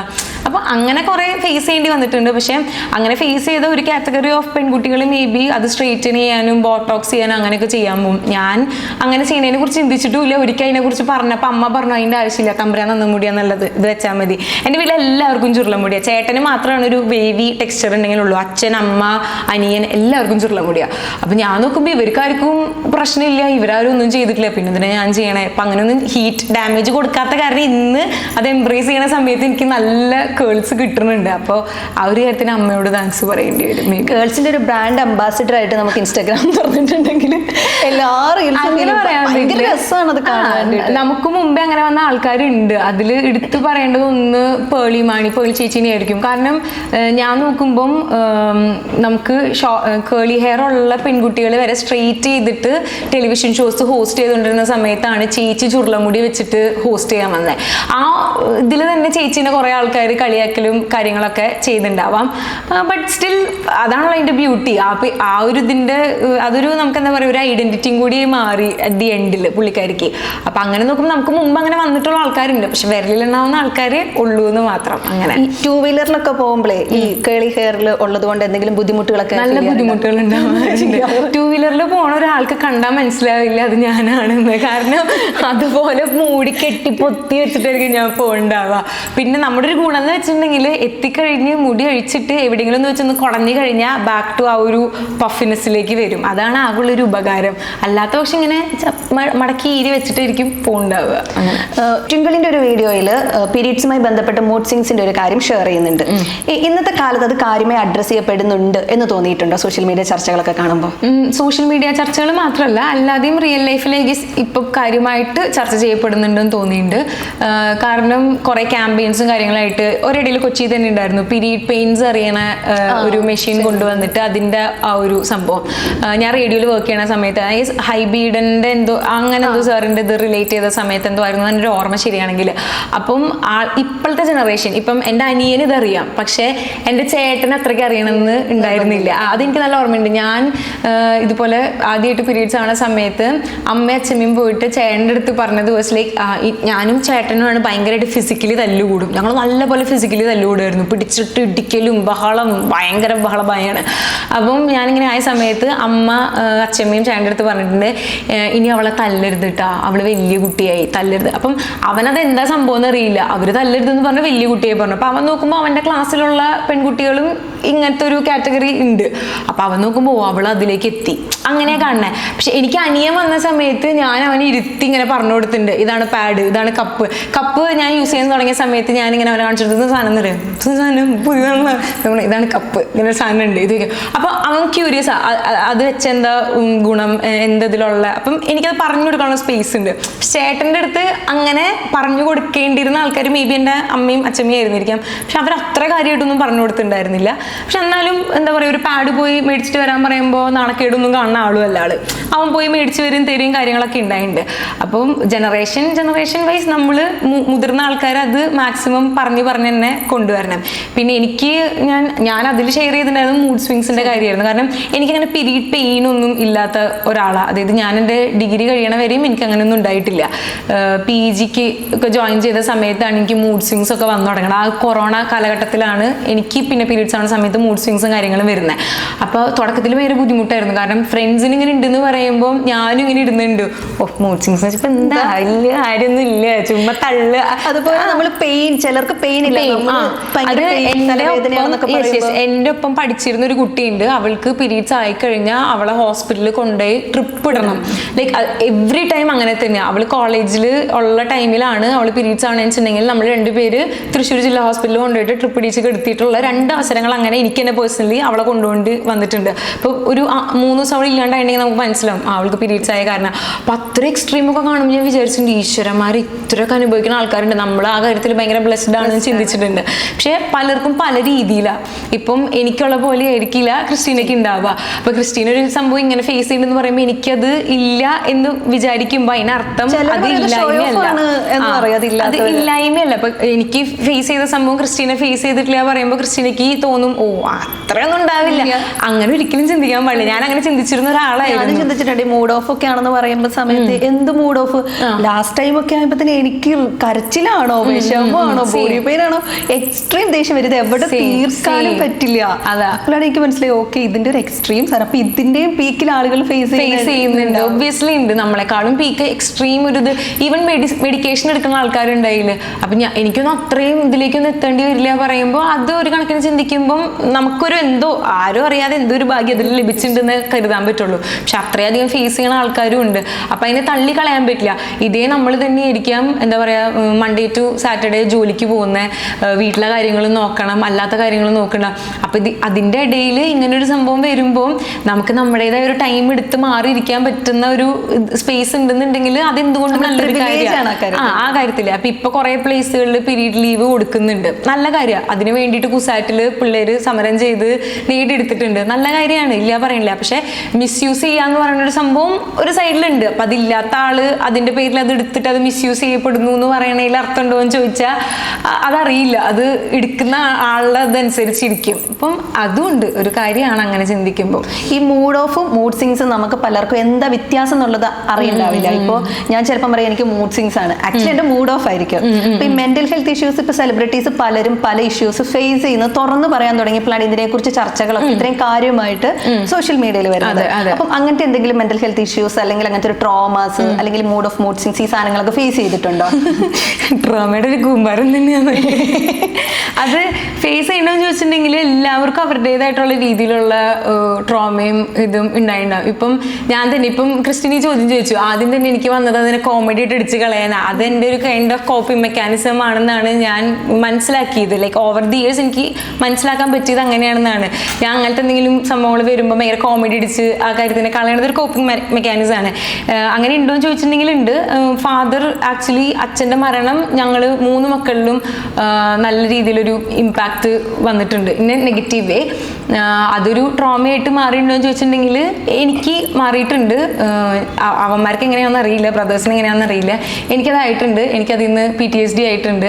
അപ്പോൾ ഒരു പോസ്റ്റ് ട്രോമാറ്റിക് ആ ഒരു ഇത് ഇപ്പോഴും കടന്നു പോകുന്നുണ്ട്. അതിൽ കൂടെ ചില ഇൻസിഡൻസ് വരുമ്പോൾ ചില കാര്യങ്ങൾ ചിലർ പറയുമ്പോൾ അല്ലെങ്കിൽ ചില ആൾക്കാരുടെ ഇത് കാണുന്ന സമയത്തൊക്കെ അത് ഭയങ്കരമായിട്ട് വരും. ഇപ്പം സോഷ്യൽ മീഡിയയിൽ നമ്മൾ സ്ക്രോൾ ചെയ്തുകൊണ്ടിരിക്കുമ്പോൾ ഏതെങ്കിലും ഒരു അച്ഛൻ മകൾ എന്തെങ്കിലും ഒരു ക്യൂട്ട് സംഭവം വന്നാൽ ചിലപ്പോൾ ഒരെണ്ണത്തിൽ വരുമ്പോൾ നമുക്കൊന്നും ഫീൽ ചെയ്യില്ല, നമ്മൾ ലൈക്ക് ചെയ്ത് സ്ക്രോൾ ചെയ്ത് പോകും. ചില മൂഡിൽ ചില ടൈമിൽ ചിലതങ്ങനെ വന്നു കഴിഞ്ഞാൽ പെട്ടെന്ന് തന്നെ കണ്ണു നിറയും. അങ്ങനത്തെ സംഭവങ്ങളുണ്ട്. അപ്പം അതിനെ ഇതുപോലെ നമ്മൾ ഓരോരോ സിറ്റിങ്ങും കാര്യങ്ങളൊക്കെ എടുത്തെടുത്ത് ഇങ്ങനെ മാറ്റാനായിട്ട് ഇങ്ങനെ നോക്കിക്കൊണ്ടിരിക്കുന്നു. മാറിയിരിക്കുന്നു വിചാരിക്കുന്നു ഇവൻച്വലി. ഈ നമ്മൾ പെൺകുട്ടികൾ ഒരു 25 വയസ്സിന് ശേഷം വിവാഹം കഴിച്ചില്ലെങ്കിൽ അത് വീട്ടുകാരേക്കാൾ കൂടുതൽ നാട്ടുകാർക്ക് പ്രശ്നമുണ്ട്. അയ്യോ കെട്ടുപ്രായം കഴിഞ്ഞു, മറ്റേ ഇപ്പൊ ഒരു റീൽസ് ഒക്കെ ഉണ്ട്, മറ്റേ നമ്മളെ നാട്ടുകാർ കാണുന്നത് കാളപ്പോത്ത് മറ്റു സാധനങ്ങളൊക്കെ വെച്ചിട്ടുള്ള ഇത്. അപ്പം ഒരു 25 കഴിഞ്ഞിരിക്കുമ്പോൾ അത്തരമൊരു റീലും ഷെയർ ചെയ്തിട്ടുണ്ട്. അപ്പൊ അത്തരം അനുഭവങ്ങൾ ഉണ്ടായിട്ടുണ്ടോ ബന്ധുക്കളിൽ നിന്ന്, നാട്ടുകാരിൽ നിന്നും, കൂട്ടുകാരിൽ നിന്നും ഭയങ്കര പ്രഷർ ചെയ്തിട്ടുണ്ട്? ഞാൻ ആ റീലില് കുറച്ച് കയറ്റി പറഞ്ഞിട്ടുണ്ട്. കാരണം എന്റെ വീട്ടിൽ എനിക്ക് ഇന്നേ വരെ കല്യാണം കഴിക്കുന്നീന്ന് പറഞ്ഞിട്ട് ഒരു പ്രഷറും തന്നിട്ടില്ല. അതെ, എന്റെ അമ്മ ആ കാര്യത്തിൽ ഭയങ്കര അടിപൊളിയാണ്. അമ്മ എൻ്റെ അടുത്ത് നിനക്ക് കല്യാണം കഴിക്കുമ്പോൾ നീ കല്യാണം കഴിച്ചാൽ മതി എന്ന് പറഞ്ഞിട്ടുള്ള ആളാണ്. കല്യാണം കഴിക്കണ്ടേ നീ കല്യാണം കഴിക്കണ്ട. ആ കാര്യത്തിൽ നല്ലൊരു കിഡിലോസ്കി അമ്മേനെയാണ് എനിക്ക് കിട്ടിയിട്ടുള്ളത്. അമ്മയ്ക്ക് ഒരു നിർബന്ധമില്ല ആ കാര്യത്തിൽ. ഞാൻ ചിന്തിക്കുമ്പോൾ അതൊരു വലിയൊരു കാര്യമാണ്. അമ്മ ആ ഒരു ജനറേഷനിലുള്ള ഒരാള്, കാരണം അമ്മയുടെ ഫ്രണ്ട്സിന്റെ ഒക്കെ മക്കൾ ഇതുപോലെ കല്യാണം കഴിക്കേണ്ട കാര്യങ്ങളുണ്ട്. പക്ഷെ അമ്മ എന്നെ ഇന്നേ വരെ ആ കാര്യത്തിൽ നിർബന്ധിച്ചിട്ടില്ല. അങ്ങനെ നോക്കുമ്പോൾ അതൊരു കാര്യമാണ്. പക്ഷെ റീൽസിൽ ഞാൻ പറയണ സമയത്ത് അതെനിക്ക് അറിയണത് എൻ്റെ ചുറ്റിനുമുള്ള ഫ്രണ്ട്സ് അതുപോലെ ഫേസ് ചെയ്യുന്ന ആൾക്കാരുണ്ട്. അപ്പം അവരുടെ ആ ഒരു ഇത് ഉൾക്കൊണ്ടിട്ടാണ് ഞാൻ അതിനെ കുറച്ച് കയറ്റി പറയണമെങ്കിൽ പറയണ്ടാവുള്ളൂ. നാട്ടുകാർ ഒബ്വിയസ്ലി ഉണ്ട്. അമ്മേനെ വിളിച്ച് പലരും എന്ത് അവൾക്ക് കല്യാണം ആലോചിക്കില്ലെന്ന് ചോദിക്കുന്ന ആൾക്കാർ ഇഷ്ടം പോലെ ഉണ്ട്. ഇല്ല പറയുന്നില്ല. 2-3 കല്യാണാലോചനകൾ വന്നതുണ്ട്, ഇല്ല എന്ന് പറയുന്നില്ല. പക്ഷെ ബാക്കിയുള്ളവർ ഫേസ് ചെയ്യണ അത്രയും ബുദ്ധിമുട്ട് എനിക്ക് ഒരു കാര്യത്തിൽ ഫേസ് ചെയ്യില്ല. ഞാൻ മനസ്സിലാക്കുന്നത് എനിക്ക് ഇന്ന് സ്വന്തം കാലിൽ, ഇപ്പം ഞാൻ എൻ്റെ സ്വന്തം കാലിൽ നിൽക്കണില്ല പറയാൻ പറ്റില്ല. പക്ഷെ ഞാൻ കാണുന്ന ഒരു ലെവലുണ്ട്. എനിക്ക് ഇന്ന ഒരു സാലറി കിട്ടുന്ന രീതിയിൽ അല്ലെങ്കിൽ ഇന്നൊരു ലിവിങ്ങിൽ ഞാൻ സെറ്റിൽ ആവുന്ന രീതിയിൽ നിന്ന് ഞാൻ കാണുന്നൊരു കാഴ്ചപ്പാടുണ്ട്. അന്ന് ഞാൻ എന്നെത്തുന്നോ അന്ന് ഞാൻ തയ്യാറാണ്. കാരണം ഞാൻ നോക്കുമ്പോൾ കല്യാണം കഴിച്ച ആ ഒരാളെ മാത്രമല്ല, ആ ഒരാളുടെ ഫാമിലിയും പിന്നെ നമ്മുടെ പാർട്ടാണ്. അപ്പോൾ എല്ലാത്തിനും പറ്റണം. ഇന്നത്തെ കാലത്ത് ഇപ്പോൾ കിട്ടുന്ന ഒരു സാലറിക്ക് ഒരാൾക്ക് ജീവിച്ച് പോകാൻ തന്നെ വലിയ പാടാണ്. പ്രത്യേകിച്ച് നമ്മൾ വീട്ടിലും കൂടി അല്ല, വേറൊരു സ്ഥലത്താണെന്നുണ്ടെങ്കിൽ അവിടുത്തെ റെന്റ്, ഫുഡ് എല്ലാം കൊടുത്ത് കഴിച്ച് വരുമ്പോൾ വീട്ടിലേക്കും കൂടെ കൊടുത്ത് വരുമ്പോൾ നമ്മുടേതായിട്ടുള്ള ഒന്നുമില്ല. അതിൽ നമ്മളൊരു ഫാമിലി നോക്കണം എന്ന് പറയുമ്പം അതൊരു ഹ്യൂജ് റിസ്ക് ആയിട്ടാണ് ഞാൻ അതിനെ കാണുന്നത്. ഞാൻ എൻ്റെ അങ്കിളിൻ്റെ അടുത്ത് പറഞ്ഞിട്ടുണ്ടായിരുന്നു. അങ്കിൾ ഫസ്റ്റ് ജോലിക്ക് കയറിയപ്പോൾ അങ്കിളിന് കിട്ടിയിട്ടുണ്ടായിരുന്നത് 15,000 രൂപയാണ്. ഞാൻ എൻ്റെ ആദ്യത്തെ ജോലിക്ക് കയറിയപ്പോൾ എനിക്ക് കിട്ടുന്നത് 15,000 രൂപ. പക്ഷെ ഇയേഴ്സിൻ്റെ ഗ്യാപ്പ് അത്രയുണ്ട്. ഞങ്ങൾ അങ്കിളുടെ ആ സമയത്തെ പെട്രോൾ വിലയല്ല ഇന്നത്തെ എൻ്റെ പെട്രോൾ വില, അങ്കിള് മേടിക്കുമ്പോഴത്തെ തക്കാളിയുടെ വിലയല്ല ഇന്നത്തെ തക്കാളിയുടെ വില. പക്ഷെ സാലറി പാക്കേജ് ഫസ്റ്റ് ഒരു ന്യൂബീസിന് കയറുന്ന സമയത്ത് ഒരേ salary package over the years ഒരു മാറ്റം വന്നിട്ടില്ല. അപ്പം അങ്ങനെ ചിന്തിക്കുമ്പോൾ ഇനി അങ്ങോട്ട് കയറി ഞാൻ ഉദ്ദേശിക്കണം അതിൽ വന്നാലേ അത് പറ്റുള്ളൂ. ഫിനാൻഷ്യൽ ഫ്രീഡം അല്ലെങ്കിൽ ഫിനാൻഷ്യൽ ഇൻഡിപെൻഡൻസ് എന്ന് പറയുന്നത് വളരെ ഭയങ്കര കാര്യമാണ്. നമുക്കത് കുറേ പവർ തരും. അതായത് സ്വന്തമായിട്ട് ഡിസിഷൻ എടുക്കാൻ, നമ്മളൊരു കാര്യം പറഞ്ഞാൽ അതാണെന്ന് ഇപ്പം നമ്മൾ പറയണ കാര്യത്തിൽ നമുക്ക് വിശ്വാസം ഉണ്ടാവും. പക്ഷെ 4 ആൾക്കാർ അത് ചെവികൊള്ളണം നിർബന്ധമില്ല. അവൾ കുട്ടിയല്ലേ, അവൾക്ക് ഇപ്പം എന്തറിഞ്ഞിട്ട് അവൾ പറയണേ, ഞങ്ങൾക്ക് നിന്നേക്കാളും എക്സ്പീരിയൻസ് ഉണ്ട്. പക്ഷെ ചില കാറ്റഗറി ഉണ്ട് അവർ നോക്കണത്. അവൾക്കിപ്പോൾ ജോലിക്ക് ഇപ്പം എനിക്ക് അവരത് എൻ്റെ വീട്ടിൽ കിട്ടാറുണ്ട്. ഫേമസ് എന്നുള്ള സംഭവമല്ല, 4 ആൾക്കാരെ അറിയണ ആളാ, അവൾ കുറച്ച് ലോകം കണ്ടു, അങ്ങനെ എന്തോ ഒരു ഇത് അവർക്കുണ്ട്. അപ്പോൾ അവർ നോക്കുമ്പോൾ അവൾ പറയണേലും കാര്യമുണ്ട്, അന്ന് അവൾ പറയട്ടെ, അങ്ങനെ കണക്കാക്കുന്നുണ്ട്. അത് ഞാൻ നേടിയെടുത്തൊരു സംഭവമാണ്. അപ്പം അങ്ങനെ നേടിയെടുത്ത് നമുക്ക് തോന്നുകയാണ് ഇനി ഒരു പാർട്ട്ണറിനെ ഒരാളെയും കൂടെ കൂട്ടാം, ആളുടെ ഫാമിലിനെയും കൂടെ കൂട്ടാം എന്നുള്ളൊരു ഇതിലേക്ക് വരികയാണെങ്കിൽ അതാണ് എന്തുകൊണ്ടും നല്ലത്. അത് ഏത് ഏജിലോ ആവാം. അതിനൊരു ഏജ് ബാരിയർ വെച്ച് ഞാൻ പറഞ്ഞില്ല. ഇപ്പോൾ 23 വയസ്സിൽ നിങ്ങൾക്ക് അത് അച്ചീവ് ചെയ്തു, നിങ്ങൾക്ക് പേഴ്സണലി ഫീൽ ചെയ്യുകയാണെന്നുണ്ടെങ്കിൽ നിങ്ങൾക്ക് കല്യാണം കഴിക്കാം. ഞാൻ 25 കഴിഞ്ഞിട്ടേ കല്യാണം കഴിക്കാൻ പാടില്ല, 29 ആണ്, അങ്ങനെയല്ല. നിങ്ങൾക്ക് എന്നാണ് നിങ്ങളുടേതായിട്ടുള്ളൊരു എത്തിയെന്ന് തോന്നണേ അന്ന് നിങ്ങൾക്ക് കല്യാണം കഴിക്കാൻ ഒരു തെറ്റില്ല. അതിന് മുമ്പ് വീട്ടുകാർ നമ്മളെ ഇതിന് വേണ്ടി തള്ളുമ്പോഴും പുഷ് ചെയ്യുമ്പോഴാണ് ആ പ്രോബ്ലം വരുന്നത്. അങ്ങനെ പുഷ് ചെയ്യുന്ന ഫ്രണ്ട്സ് നേരിടുന്ന ബുദ്ധിമുട്ടുകൾ അവർ വിളിച്ച് പറയുമ്പോൾ നമുക്ക് ഫീൽ ചെയ്യാതെ, നമുക്ക് അവരെ ആശ്വസിപ്പിക്കാൻ ഒരു വഴിയുമില്ല.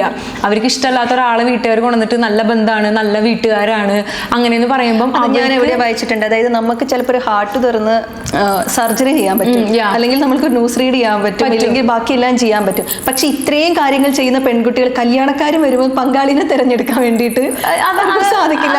അത് ഭയങ്കര ഇതല്ലേ. അതെങ്ങനെ ചിലർ പറയും ലവ് മാരേജാണ് നല്ലതെന്ന്. കാരണം എന്താ, ലവ് ചെയ്ത് കുറേ നാള് മനസ്സിലാക്കിയിട്ട് കല്യാണം ചെയ്യാം. പക്ഷെ ലവ് മാരേജും ഫ്ലോപ്പ് ആവാറുണ്ട്. ചിലർ പറയും അറേഞ്ച് മാരേജാണ് നല്ലത്. പക്ഷെ അറേഞ്ച് മാരേജിൽ ആൾ എന്താണെന്നറിയാണ്ട് നമ്മൾ എങ്ങനെയാ ആളെ വിശ്വസിതാക്കുക, അതും ഫ്ലോപ്പ് ആവാറുണ്ട്. അറേഞ്ച് മാരേജും സക്സസ്ഫുൾ ആയി പോണ അറേഞ്ച് മാരേജസും ഞാൻ കണ്ടിട്ടുണ്ട്. ചിലർക്ക് ശരിയാവില്ല. പക്ഷെ നമുക്ക് വിഷമമൊന്നുമില്ല എന്ന് പറഞ്ഞിരിക്കാനേ പറ്റുള്ളൂ. പക്ഷെ വീട്ടുകാർ ചില ആൾക്കാരെ കൊണ്ടുവരുമ്പോൾ വീട്ടുകാർ നോക്കുന്നത് മക്കളെ സേഫ് ആക്കുക എന്നുള്ളതാണ്. അപ്പൊ അവര് ബേസിക്കലി നോക്കണത് ഒരു കുറവുമില്ലാത്ത വീട്ടിലായിരിക്കണം, നല്ല കുടുംബക്കാരായിരിക്കണം, പേര് മഹിമ മറ്റേ ഫിനാൻഷ്യൽ വൈസ് ഒക്കെ. പക്ഷെ നമ്മൾ ജീവിക്കുന്നത് ആ പേഴ്സണിന്റെ കൂടെ അല്ലേ. ആ പേഴ്സൺ എന്താന്നുള്ളത് വീട്ടുകാർ കാര്യമായിട്ട് നോക്കണില്ല. ഇപ്പൊ ഡോക്ടറാണ്, എഞ്ചിനീയർ ആണെന്നുള്ളൊരു ജോബിന്റെ ക്രൈറ്റീരിയ അല്ലാണ്ട് വേറൊന്നും നമുക്ക് ചൂഴ്ന്നിറങ്ങി നോക്കാനും പറ്റില്ല. അപ്പോൾ ഒരു ടൈമിങ്ങിൽ നമുക്ക് വേണം ആളായിട്ടൊന്ന് പരിചയപ്പെട്ട് മനസ്സിലാക്കി അതിലേക്കൊന്ന് ഇറങ്ങാനായിട്ട്. അപ്പം എൻ്റെ ഫ്രണ്ട്സ്, ഒരു പെർട്ടിക്കുലർ ഫ്രണ്ട് ഉണ്ട്, അവളിപ്പോൾ UK പക്ഷെ അവളെ വീട്ടുകാർ നാട്ടിൽ നിന്ന് ഭയങ്കരമായിട്ട് അവളെ കല്യാണം കഴിക്കാൻ നിർബന്ധിച്ചുകൊണ്ടിരിക്കുക.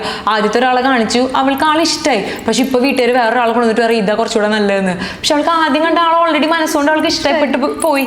അപ്പോൾ അവരിങ്ങനെ പറയുമ്പോൾ അവൾക്കത് മാറ്റാൻ പറ്റുന്നില്ല. ഭയങ്കര സ്ട്രഗിളത്. അങ്ങനെയൊക്കെ ചിന്തിക്കുമ്പോൾ ഞാനൊക്കെ എവിടെയോ നല്ലൊരു സ്ഥലത്ത് ഇരിക്കണേന്ന് തോന്നാറുണ്ട്. അതൊക്കെ ഭയങ്കര ബാഡ് തരുന്ന കാര്യങ്ങളാണ് നമുക്ക്. പക്ഷെ പറഞ്ഞിട്ട് കാര്യമില്ല, വീട്ടുകാരെ ഉറപ്പിക്കാനും പറ്റില്ല. ഈ സൗഹൃദങ്ങൾ നമുക്കൊക്കെ ഭയങ്കര ഇമ്പോർട്ടന്റ് ആണല്ലോ. ഇപ്പൊ ആൺകുട്ടികളും പെൺകുട്ടികളായിട്ടുള്ള സൗഹൃദങ്ങളൊക്കെ. പക്ഷേ ഗേൾ സൗഹൃദങ്ങളുണ്ട്, പെൺ സൗഹൃദങ്ങൾ മനസ്സിലാക്കാൻ പറ്റിയാൽ ഭയങ്കര ബ്യൂട്ടിഫുൾ ആണ് ആ സൗഹൃദങ്ങൾ എന്ന് പറയാറുണ്ട്. അത്തരം സുഹൃത്തുണ്ടോ ലൈഫിൽ? അത്രയും സുഹൃത്ത് കുറവാണെന്ന് ഫീൽ ചെയ്യുന്ന ഒരാളാണ് ഞാൻ. കാരണം ഞാൻ ഹൈസ്കൂളിങ് ചെയ്യുന്ന സമയത്ത് എനിക്ക് 2 ഫ്രണ്ട്സ് ഉണ്ട്, സാന്ദ്ര, ആരതി പറഞ്ഞിട്ട്. അവരിപ്പോഴും എൻ്റെ ഫ്രണ്ട്സ് ആണ്. 8 ഇയേഴ്സിലും മേലെയായി ആ ഒരു ഫ്രണ്ട്ഷിപ്പ് ഞങ്ങൾ കീപ്പ് ചെയ്യാൻ തുടങ്ങിയിട്ട്. അതിൽ സാന്ദ്ര കുറച്ചും കൂടെ എനിക്ക് അടുത്തുള്ള ഒരാളാണ്. എൻ്റെ എല്ലാ കാര്യങ്ങളും അവൾക്ക് അറിയാം. എന്നെ തട്ടിക്കൊണ്ടുപോകണതിന് പകരം അവളെ തട്ടിക്കൊണ്ടുപോയിട്ട് കാര്യങ്ങൾ ചോദിച്ചു കഴിഞ്ഞാൽ അവൾ ഓർമ്മയുണ്ടെങ്കിൽ അവൾ പറയും. അവൾക്ക് ഓർമ്മക്കുറവിൻ്റെ ഒരു പ്രശ്നം വരാറുണ്ട്, ഞങ്ങൾ കളിയാക്കാറുണ്ട്, അങ്ങനെ ഒന്നുണ്ട്. പക്ഷേ എനിക്ക് എന്നെ ഡിഗ്രിക്ക് പഠിപ്പിച്ചൊരു മിസ് ഉണ്ട്, ആൻ എന്ന് പറഞ്ഞിട്ട്. ആൻ മിസ് പോണ്ടിച്ചേരിയിൽ പഠിച്ചപ്പം പുള്ളിക്കാരിക്ക് ഒരു ഗ്യാങ് ഓഫ് ഫ്രണ്ട്സ് ഉണ്ട്, ഒരു 7-6 ആൾക്കാർ. അപ്പം എനിക്ക് അത്രയും നമ്പർ ഇല്ലല്ലോ എനിക്ക് ഭയങ്കര സങ്കടം തോന്നാറുണ്ട്. എൻ്റെ ഉള്ളത് എപ്പോഴും 3-3 നിൽക്കുന്ന ഫ്രണ്ട്സാണ്. പക്ഷെ ഒരു ഗ്യാങ്ങിൻ്റെ ഒരു ഇത് ഭയങ്കര ഇതാണ്. എൻ്റെ അമ്മയ്ക്ക് അമ്മ പ്രീ ഡിഗ്രി പഠിച്ച സമയത്ത് ഒരു 6 ഫ്രണ്ട്സ് ഇപ്പോഴും അവർ ഫ്രണ്ട്സാണ്. ആ ആൻറ്റിമാരെ എല്ലാ ദിവസവും വിളിക്കും. എല്ലാ ദിവസം എന്ന് വെച്ചാൽ എല്ലാ ദിവസവും ഒരു ദിവസം മുടക്കില്ലാണ്ട് അവരെല്ലാവരും വീഡിയോ കോൾ ചെയ്തിരിക്കും. ഒരു നേരം ഒരു 3/4 മണിക്കൂറെങ്കിലും അവരെല്ലാ തിങ്സും സംസാരിക്കും. അപ്പം അമ്മയുടെ ആ ഫ്രണ്ട്സ്, ഒരേ ഏജിലുള്ള അമ്മയുടെ ആ ഫ്രണ്ട്സിൽ മക്കളുണ്ടായപ്പം വേറെ 2 ആൻറ്റിമാർക്കും കൂടെ എൻ്റെ അതേ ഏജിൽ 2 പെൺകുട്ടികളുണ്ട്. അപ്പം ഞങ്ങൾ ഈ ഗെറ്റ് ടുഗദറിന് പോയി ഞങ്ങളൊരു കമ്പനി. അപ്പം ഞങ്ങളൊരു 3 പേരുടെ ഗ്യാങ് ഉണ്ട്. അപ്പം ഞങ്ങളാണ് അവരുടെ കൂട്ടത്തിലാണ് ശ്രീ ആൻഡ് ബിയ, അവരുടെ കൂട്ടത്തിലാണ് ഞാൻ കൂടുതൽ ട്രിപ്സും കാര്യങ്ങളൊക്കെ പോകാറ്. സാന്ദ്രയുടെ കാര്യത്തിലും കൂടി ട്രിപ്പൊന്നും പോകാൻ പറ്റിയിട്ടില്ലെങ്കിലും തിങ്സ് കൂടുതലും ഷെയർ ചെയ്യണത് അവരുടെ കൂട്ടത്തിലും ട്രിപ്പ് പോണത് ഇവരുടെ കൂട്ടത്തിലാണ്. പക്ഷെ എനിക്ക് തോന്നാറ് എനിക്ക് ഇനിയും സർക്കിൾ വേണം, ഗേൾ ഗ്യാങ്ങിന്റെ ഒരു വലിയ സർക്കിൾ വേണം. നമുക്ക് ഫ്രണ്ട്ഷിപ്പും റിലേഷൻഷിപ്പിലേക്കൊക്കെ ഉള്ള ഇത് കുറവായിട്ട് എനിക്ക് ഫീൽ ചെയ്തിട്ടുണ്ട്. കാരണം സ്കൂളിൽ പഠിക്കുമ്പോൾ സ്കൂളിംഗ് ആണ്, കോളേജ് ഉണ്ട്. ജോബിന് കയറുമ്പോൾ വൺസ് ഈ പറയണ ഇൻഫോ പാർക്കൊക്കെ പോലെ കുറേ അധികം ഇതുള്ള പ്ലേസ് അല്ലാതെ ഇപ്പൊ ഇതുപോലത്തെ കുട്ടി ഓഫീസസിലാണെന്നുണ്ടെങ്കിൽ നമ്മൾ ആരും കൂടുതൽ കാണില്ല. ഞാൻ റേഡിയോയിൽ കയറിയ സമയത്ത് നല്ല ഓഫീസാണ്, ഞങ്ങളുടെ മാതൃഭൂമിയിലായിരുന്നു, കുറേ ആൾക്കാരുണ്ട്. പക്ഷെ എൻ്റെ കൂടെ വർക്ക് ചെയ്യണ കൊളീഗ്സ് ഒക്കെ 30-35 വയസ്സ് കല്യാണം കഴിഞ്ഞ ആൾക്കാരാണ്. നമ്മുടെ ഏജിലുള്ള ഒരാളെയും കാണുക, മിങ്കിൾ ചെയ്യുക കാര്യങ്ങളൊന്നുമില്ല. പക്ഷെ അവരൊക്കെ നല്ല അടിപൊളിയായിരുന്നു. ആ ഒരു ഇതിൽ ഞാൻ ബ്ലെസ്ഡാണ്. പക്ഷെ ആ ഒരു ഇപ്പം റൊമാൻറ്റിക് റിലേഷൻ ആയാലും ഒരു ഫ്രണ്ട്ഷിപ്പ് ആയാലും ഇതാക്കാനുള്ള ഒരു സാധ്യത നമുക്ക് അവിടെ ഉണ്ടാവാറില്ല. അപ്പം ഏജ് കൂടുന്തോറും ഞാൻ ഫ്രണ്ട്സിൻ്റെ അടുത്ത് പറയാറുണ്ട്, നമുക്ക് ആൾക്കാരെ കാണാൻ കിട്ടാത്ത കാരണം, അങ്ങനത്തെ ഒരു സ്പേസ് ഷെയർ ചെയ്യാൻ പറ്റാത്ത കാരണം അതിലും കുറവ് തോന്നാറുണ്ട്. പിന്നെ അതിലേക്കായിട്ട് ഇറങ്ങി ഇപ്പോൾ ട്രാവൽ ചെയ്യാൻ ആൾക്കാർക്ക് മിങ്കിൾ ചെയ്യാൻ പോവുകയാണെങ്കിൽ ശരിയാണ്. പക്ഷെ അതിനൊന്നും മെനക്കെടാൻ വയ്യ. ബേസിക്കലി പേഴ്സണൽ സ്പേസ് ഭയങ്കരമായിട്ട് ഇഷ്ടപ്പെടുന്ന ഒരാളാണോ? പേഴ്സണൽ സ്പേസ് ഭയങ്കരമായിട്ട് ഇഷ്ടപ്പെടുന്ന ആളാണ്. പക്ഷെ എൻ്റെ തന്നെ പേഴ്സണൽ സ്പേസിൽ ഒരു ദിവസത്തിൽ കൂടുതൽ വെച്ചിട്ടുണ്ടെങ്കിൽ ഞാൻ ഭയങ്കരമായിട്ട് ഓവർ തിങ്ക് ചെയ്ത് ചളമാക്കി കളയും. അപ്പോൾ ഒരു പേഴ്സൺ ഉള്ളത് എന്തുകൊണ്ട് നല്ലതാണ്, ലൈക്ക് നമുക്കൊന്ന് വിളിച്ച് എല്ലാം ഷെയർ ചെയ്യാൻ പറ്റുന്ന ഒരു പേഴ്സൺ അങ്ങനെ ഉണ്ടെങ്കിൽ എൻ്റെ പേഴ്സണൽ സ്പേസ് എനിക്ക് ഇഷ്ടമാണ് ഷെയർ ചെയ്യാൻ. ഈ കോണ്ടന്റ് ക്രിയേറ്റർ എന്ന ജോലി അല്ലെങ്കിൽ ഇതിൽ നിന്ന് നമുക്കൊരു വരുമാനം കിട്ടുമെന്ന് നാട്ടുകാരെയും വീട്ടുകാരെയൊക്കെ പറഞ്ഞ് ബോധ്യപ്പെടുത്താൻ സമയം എടുത്തിരുന്നോ? കോണ്ടന്റ് ക്രിയേറ്റർ ആയിട്ട് എനിക്കിപ്പോൾ അത്ര വലിയ വരുമാനമൊന്നും കിട്ടി തുടങ്ങിയിട്ടില്ല. ഞാൻ ഇപ്പം കൊളാബ് നമ്മുടെ അടുത്ത് ഇങ്ങനെ ചോദിച്ചിട്ട് കുറേ ആൾക്കാർ വരും. ഇൻസ്റ്റാഗ്രാം ഇതുവരെ ഇന്ത്യയിലുള്ള ആൾക്കാർക്ക് റീൽ ഇടുന്നതിന് പൈസ കൊടുക്കുന്നില്ല എന്നാണ് എൻ്റെ അറിവ്. അപ്പോൾ നമുക്ക് വരാനുള്ള സാധ്യത കൊളാബ് ത്രൂ ആണ്. അപ്പോൾ കൊളാബിൽ കൂടുതലും വരുന്നത് ഹെയർ റിലേറ്റഡോ അല്ലെങ്കിൽ സ്കിന്നിൻ്റെ മറ്റേ ബ്രൈറ്റനിങ് അങ്ങനെ ഇങ്ങനെയെന്നൊക്കെ പറഞ്ഞിട്ടാണ്. സ്കിൻ റിലേറ്റഡ് ഒരു സാധനം എടുക്കാൻ ഞാൻ തയ്യാറല്ല. കാരണം ഞാൻ ഭയങ്കര പിക്ക് ചെയ്യാൻ ചൂസ് ചെയ്യണം അങ്ങനത്തെ ഞാൻ യൂസ് ചെയ്യണ കാര്യങ്ങളിൽ. അപ്പം ഞാൻ യൂസ് ചെയ്യുന്നൊരു സാധനം ഇത് യൂസ് ചെയ്യൂ അടിപൊളിയാണ് എന്ന് പറയുന്ന ഒരു അർത്ഥമില്ല. അപ്പോൾ ഞാൻ ചെയ്യാറില്ല. ഹെയറിൻ്റെ ഞാൻ ചെയ്തിട്ടുള്ളതും 2-3 ഉള്ളൂ. അത് ഞാൻ മുന്നേ യൂസ് ചെയ്തിട്ടുള്ളതായ കാരണം തന്നെ എനിക്ക് വിശ്വാസം ഉണ്ടാവില്ല, അത് കാരണം ഞാൻ ചെയ്തതാണ്. അപ്പം അങ്ങനെ നോക്കുമ്പം ഇൻസ്റ്റഗ്രാം ത്രൂ ഞാൻ അത്ര അധികം ഒന്നും പൈസ സമ്പാദിക്കാൻ തുടങ്ങിയിട്ടില്ല. ഞാനിപ്പോഴും എൻ്റെ കഴിവിലും എൻ്റെ അല്ലാത്ത വർക്കിലും ബേസ് ചെയ്തിട്ട് തന്നെയാണ് എൻ്റെ ഫിനാൻഷ്യൽ കാര്യങ്ങൾ നേടിക്കൊണ്ടിരിക്കുന്നത്. ബട്ട് അതിൽ നിന്നും ഇടയ്ക്ക് സംഭവം മാസത്തിലെങ്ങാനും ഒരു കൊളാബൊക്കെ വന്നിട്ടുണ്ടെങ്കിൽ അതൊരു എമൗണ്ട് നമുക്ക് വരാറുണ്ട്. അപ്പോൾ അത് അമ്മയ്ക്ക് തുടക്കത്തിൽ അങ്ങനെയൊക്കെ ഉണ്ടാ അതൊക്കെ എന്താ സംഭവം, ഇങ്ങനൊരു സാധനം നമ്മൾ ചെയ്ത് ഇങ്ങനൊരു സാധനം കൊടുത്താൽ അവർക്ക് അതൊരു പ്രൊമോഷനാണ്, അപ്പോൾ അവർ നമുക്ക് പൈസ തരും ആണല്ലേ. അത് കഴിഞ്ഞ് ചില ആൾക്കാർ ചിലത് തരും, അമ്മച്ചിക്ക് ഇതിന് പൈസ ഉണ്ടാവും. ഞാൻ പറഞ്ഞു ഇതില്ല, ഇത് ബാട്ടർ കൊളാബാ, അതെന്താ സാധനം, അവർ സാധനം മാത്രം തരും, നമ്മൾ ഈ സാധനത്തിന് എന്നിട്ട് പ്രൊമോട്ട് ചെയ്യണം. അപ്പം അതിലെന്താ നമുക്ക് ഗുണം, സാധനം കിട്ടും ആണല്ലേ. ശരി, പക്ഷെ അത് അമ്മേനെ മനസ്സിലാക്കി അമ്മയ്ക്ക് മനസ്സിലായി. അമ്മാവ എന്നൊരാളുണ്ടാണേ, അമ്മച്ചിക്ക് ഇത് തീരെ മനസ്സിലായിട്ടില്ല. അമ്മച്ചി എന്തിട്ട് ഇൻസ്റ്റാഗ്രാമിൽ നീ എന്തിട്ട് കൊളാബ് ചെയ്തു എന്നാ എന്തിട്ട് കിട്ടിയാണ് അതിൽ നിന്ന് ഇങ്ങനെ പറഞ്ഞുകൊണ്ടിരിക്കും. പക്ഷെ ജോലിക്ക് പോകാൻ വേണമെങ്കിൽ ജോലിക്ക് പോ. ഇപ്പം ഞാൻ ഫ്രീലാൻസ് ചെയ്യാം, എന്നാലും അമ്മേൻ്റെ അടുത്ത് പറയും സ്ഥിര വരുമാനമുള്ളൊരു ജോലിയാണ് എന്തുകൊണ്ടും നല്ലത്. അങ്ങനെ സ്ഥിര വരുമാനത്തിന് പോണേക്കാളും കൂടുതൽ ഇതിൽ നിന്ന് കിട്ടുന്നുണ്ട്. പക്ഷെ അതുകൊണ്ട് കാര്യമില്ല, അടുത്ത മാസത്ത് കിട്ടുമെന്ന് എനിക്ക് ഉറപ്പുണ്ടാ പോയിന്റാണ്. പിന്നെ ഒന്നും മിണ്ടില്ല. അമ്മയ്ക്ക് മനസ്സിലാവുന്നുണ്ട്, അമ്മമ്മയ്ക്ക് മനസ്സിലാവില്ല. പക്ഷെ അമ്മമ്മയ്ക്ക് മനസ്സിലായാലും അമ്മമ്മ പുറത്ത് ആൾക്കാരോട് പറയണത് കേൾക്കാൻ രസമാണ്, അത് ഞാൻ കേട്ടിട്ടുണ്ട്. ഇപ്പം എന്നിട്ട് അവള് ചെയ്യണം, അവള് അവിടെ പോണ്ട് ഇവിടെ പോണ്ട് അങ്ങനെയുണ്ട്. അപ്പൊ കമ്പനി ഒന്നുമില്ല, ഇതോ നല്ലത്, ഇതിൽ കൂടുതൽ കിട്ടും. അപ്പോൾ അത് കാരണം കുഴപ്പമില്ല, പോണുണ്ട്. ഇപ്പൊ സ്കിന്നിനെ കുറിച്ച് പറഞ്ഞതുകൊണ്ട് ഭയങ്കര രസമുള്ള സ്കിന്നാണ് ടിങ്കിളുടെ ടച്ച് വുഡ് അങ്ങനെ തന്നെ ഇരിക്കുന്നത്. ഇതിന് എന്തെങ്കിലും പ്രത്യേകം ട്രീറ്റ്മെന്റ് എടുക്കാറുണ്ടോ? ഇന്നേ ട്രീറ്റ്മെന്റോ കാര്യങ്ങളോ ഞാൻ എടുത്തില്ല. അത് ഒന്ന് ലൈറ്റിങ്ങിന്റെ പ്രത്യേകത. ഇപ്പൊ ഈ നല്ല ലൈറ്റുകൾ ഇവിടെ ഇല്ലാന്നുണ്ടെങ്കിൽ ഇത്രയും ചിലപ്പോൾ തിളങ്ങിയിരിക്കില്ല. അപ്പം നല്ല രസമുണ്ടായിരുന്നു. അതല്ല, അതിപ്പം Q&A ഇടുന്ന സമയത്ത് ചില പെൺകുട്ടികളൊന്നും ചോദിക്കും, എന്താ ചേച്ചി സ്കിൻ ഇത്ര തിളങ്ങിയിരിക്കണേന്ന് ഇങ്ങനെ പറയാം. അപ്പൊ ഞാൻ അവർക്ക് അല്ലാണ്ട് കാണിച്ചു കൊടുക്കാറുണ്ട്, അല്ല ഇവിടെയൊക്കെ കുരുക്കളുണ്ട്, എനിക്ക് കുറെ പാടുകളുള്ള ആളാണ് ഞാൻ, മുഖത്ത് ഫുള്ള് അങ്ങനെയൊക്കെ ഉണ്ട് ഇങ്ങനെയൊക്കെ ഉണ്ട് പറയും. എനിക്ക് ജനറ്റിക്കലി തിരക്കില്ലാണ്ട് നല്ല സ്കിന്നാണ് കൈമാറി കിട്ടിയത്. അതിന് വീട്ടുകാരുടെ അടുത്ത് നന്ദി പറയണം. പിന്നെ ഞാൻ ഓവറായിട്ടൊന്നും ട്രൈ ചെയ്യില്ല. ഇപ്പൊ ട്രെൻഡ് നമ്മൾ കണ്ടു, ആ ട്രെൻഡ് അതുപോലെ ഞാൻ ട്രൈ ചെയ്യാറില്ല, അങ്ങനത്തെ കാര്യങ്ങളൊന്നും ചെയ്യാറില്ല. പിന്നെ ഈ പറഞ്ഞ പോലെ ഷൂട്ടിങ്ങും മേക്കപ്പൊക്കെ ഇപ്പോഴും ഭയങ്കരമായിട്ട് യൂസ് ചെയ്യാൻ തുടങ്ങി. ഞാൻ ലിപ്സ്റ്റിക്ക് പോലും ഇടാത്ത ഒരാളായിരുന്നു 23 വയസ്സ് വരെ. അത് കഴിഞ്ഞപ്പോഴും ലിപ്സ്റ്റിക്ക് വരെ ഞാൻ യൂസ് ചെയ്ത് തുടങ്ങി. അപ്പം മേ ബി അന്നൊക്കെ അത് യൂസ് ചെയ്യാതിരുന്നതിൻ്റെ ആ ഒരു ഇത് കീപ്പ് ചെയ്ത് നല്ലത് കിട്ടുന്നുണ്ടോ എന്ന് എനിക്കറിയില്ല. പക്ഷെ ഇപ്പം മേക്കപ്പ് കിട്ടു തുടങ്ങിയിട്ട് മുഖത്ത് കുറേ ഇതുകൾ വന്നു തുടങ്ങി. അപ്പം ഇങ്ങനെ ആലോചിച്ചു, വല്ല സ്കിൻ ട്രീറ്റ്മെൻറ്റ് പോലെ വല്ലതും പോയി ചെയ്താലോ. അപ്പോൾ ഒരു സിറ്റിങ്ങിൽ തീരില്ല, നമ്മളൊരു 4-5 സിറ്റിംഗ് ഇരിക്കണം. അപ്പോൾ എനിക്ക് മറ്റേ പേടിയാണ്. ഞാൻ 4 സിറ്റിംഗ് ഇരുന്നു, അതിൻ്റെ ആഫ്റ്റർ എഫക്റ്റ് വല്ലതും സംഭവിച്ചു കഴിഞ്ഞാൽ എന്ത് പറ്റും? അപ്പോൾ ഇപ്പോൾ ഉള്ളത് ചീത്തയാവില്ലേ? അപ്പോൾ ഈ ഒരു ഡൗട്ട്. അപ്പോൾ ഇപ്പോൾ ഉള്ള രീതിയിൽ പോകണമെന്നല്ലേ നല്ലത്. അത് കാരണം അതും ട്രൈ ചെയ്തിട്ടില്ല. അപ്പം ഇതുവരെ പോണതെല്ലാം അങ്ങനെ തന്നെയാണ്. വളരെ ബേസിക് ആയിട്ടുള്ള സ്കിൻ കെയർ റൂട്ടീനുള്ള ഒരു ഫേസ് വാഷ്, ഒരു മോയ്സ്ചറൈസർ, അതേ ഉള്ളൂ. പുറത്തിറങ്ങുമ്പോൾ ഒരു സൺസ്ക്രീൻ, അത്രേ ഉള്ളൂ. നന്നായി വെള്ളം കുടിക്കുമോ? നന്നായിട്ട് വെള്ളം കുടിക്കും. വെള്ളം കുടിയുടെ കാര്യത്തിൽ ഒരു കോംപ്രമൈസും ഇല്ല. വെജിറ്റബിൾസും പരിപാടിയുടെ കാര്യം എനിക്കറിയില്ല, പക്ഷെ വെള്ളം നന്നായിട്ട്, ഞാൻ വീട്ടിലിരിക്കുമ്പോഴായാലും എൻ്റെതായിട്ടുള്ളൊരു കുപ്പിയുണ്ട്, ഒരു 1.5 ലിറ്ററിൻ്റെ, അതിൽ വെള്ളം നിറച്ച് വെച്ചിട്ട് റൂമിൽ തന്നെയാണ് ഫുൾ ടൈം ഇരിക്കുക. അപ്പോൾ ഇരിക്കുന്ന സമയത്ത് എണീറ്റ് പോയി ഹോളിൽ പോയിട്ട് വെള്ളം കുടിക്കാനുള്ള മടി കാരണം കുപ്പിയും കൊണ്ട് അവിടെ കൊണ്ടുവന്ന് വെക്കും, അതിൽ നിന്ന് കുടിച്ചുകൊണ്ടിരിക്കും. അല്ലാണ്ട് കൂടുതലൊന്നും അതിന് വേണ്ടി ചെയ്യണില്ല. പിന്നെ ഈ പറഞ്ഞ പോലെ കുറേയൊക്കെ ജനറ്റിക്കലി നല്ലത് കിട്ടിയ കാരണം, ഇല്ലാന്നുണ്ടെങ്കിൽ പാടുപെട്ടാനേ. ഈ പലരുടെയും സെലിബ്രിറ്റി ക്രഷാണ് തമന്ന. അപ്പം ഒരു തമന്നേൻ്റെ കൂടെ ബാദ്ര മൂവിയുടെ പ്രൊമോഷന് സ്റ്റേജിലുണ്ടായിരുന്നു. ആ ഒരു എക്സ്പീരിയൻസ് എങ്ങനെയുണ്ടായിരുന്നു?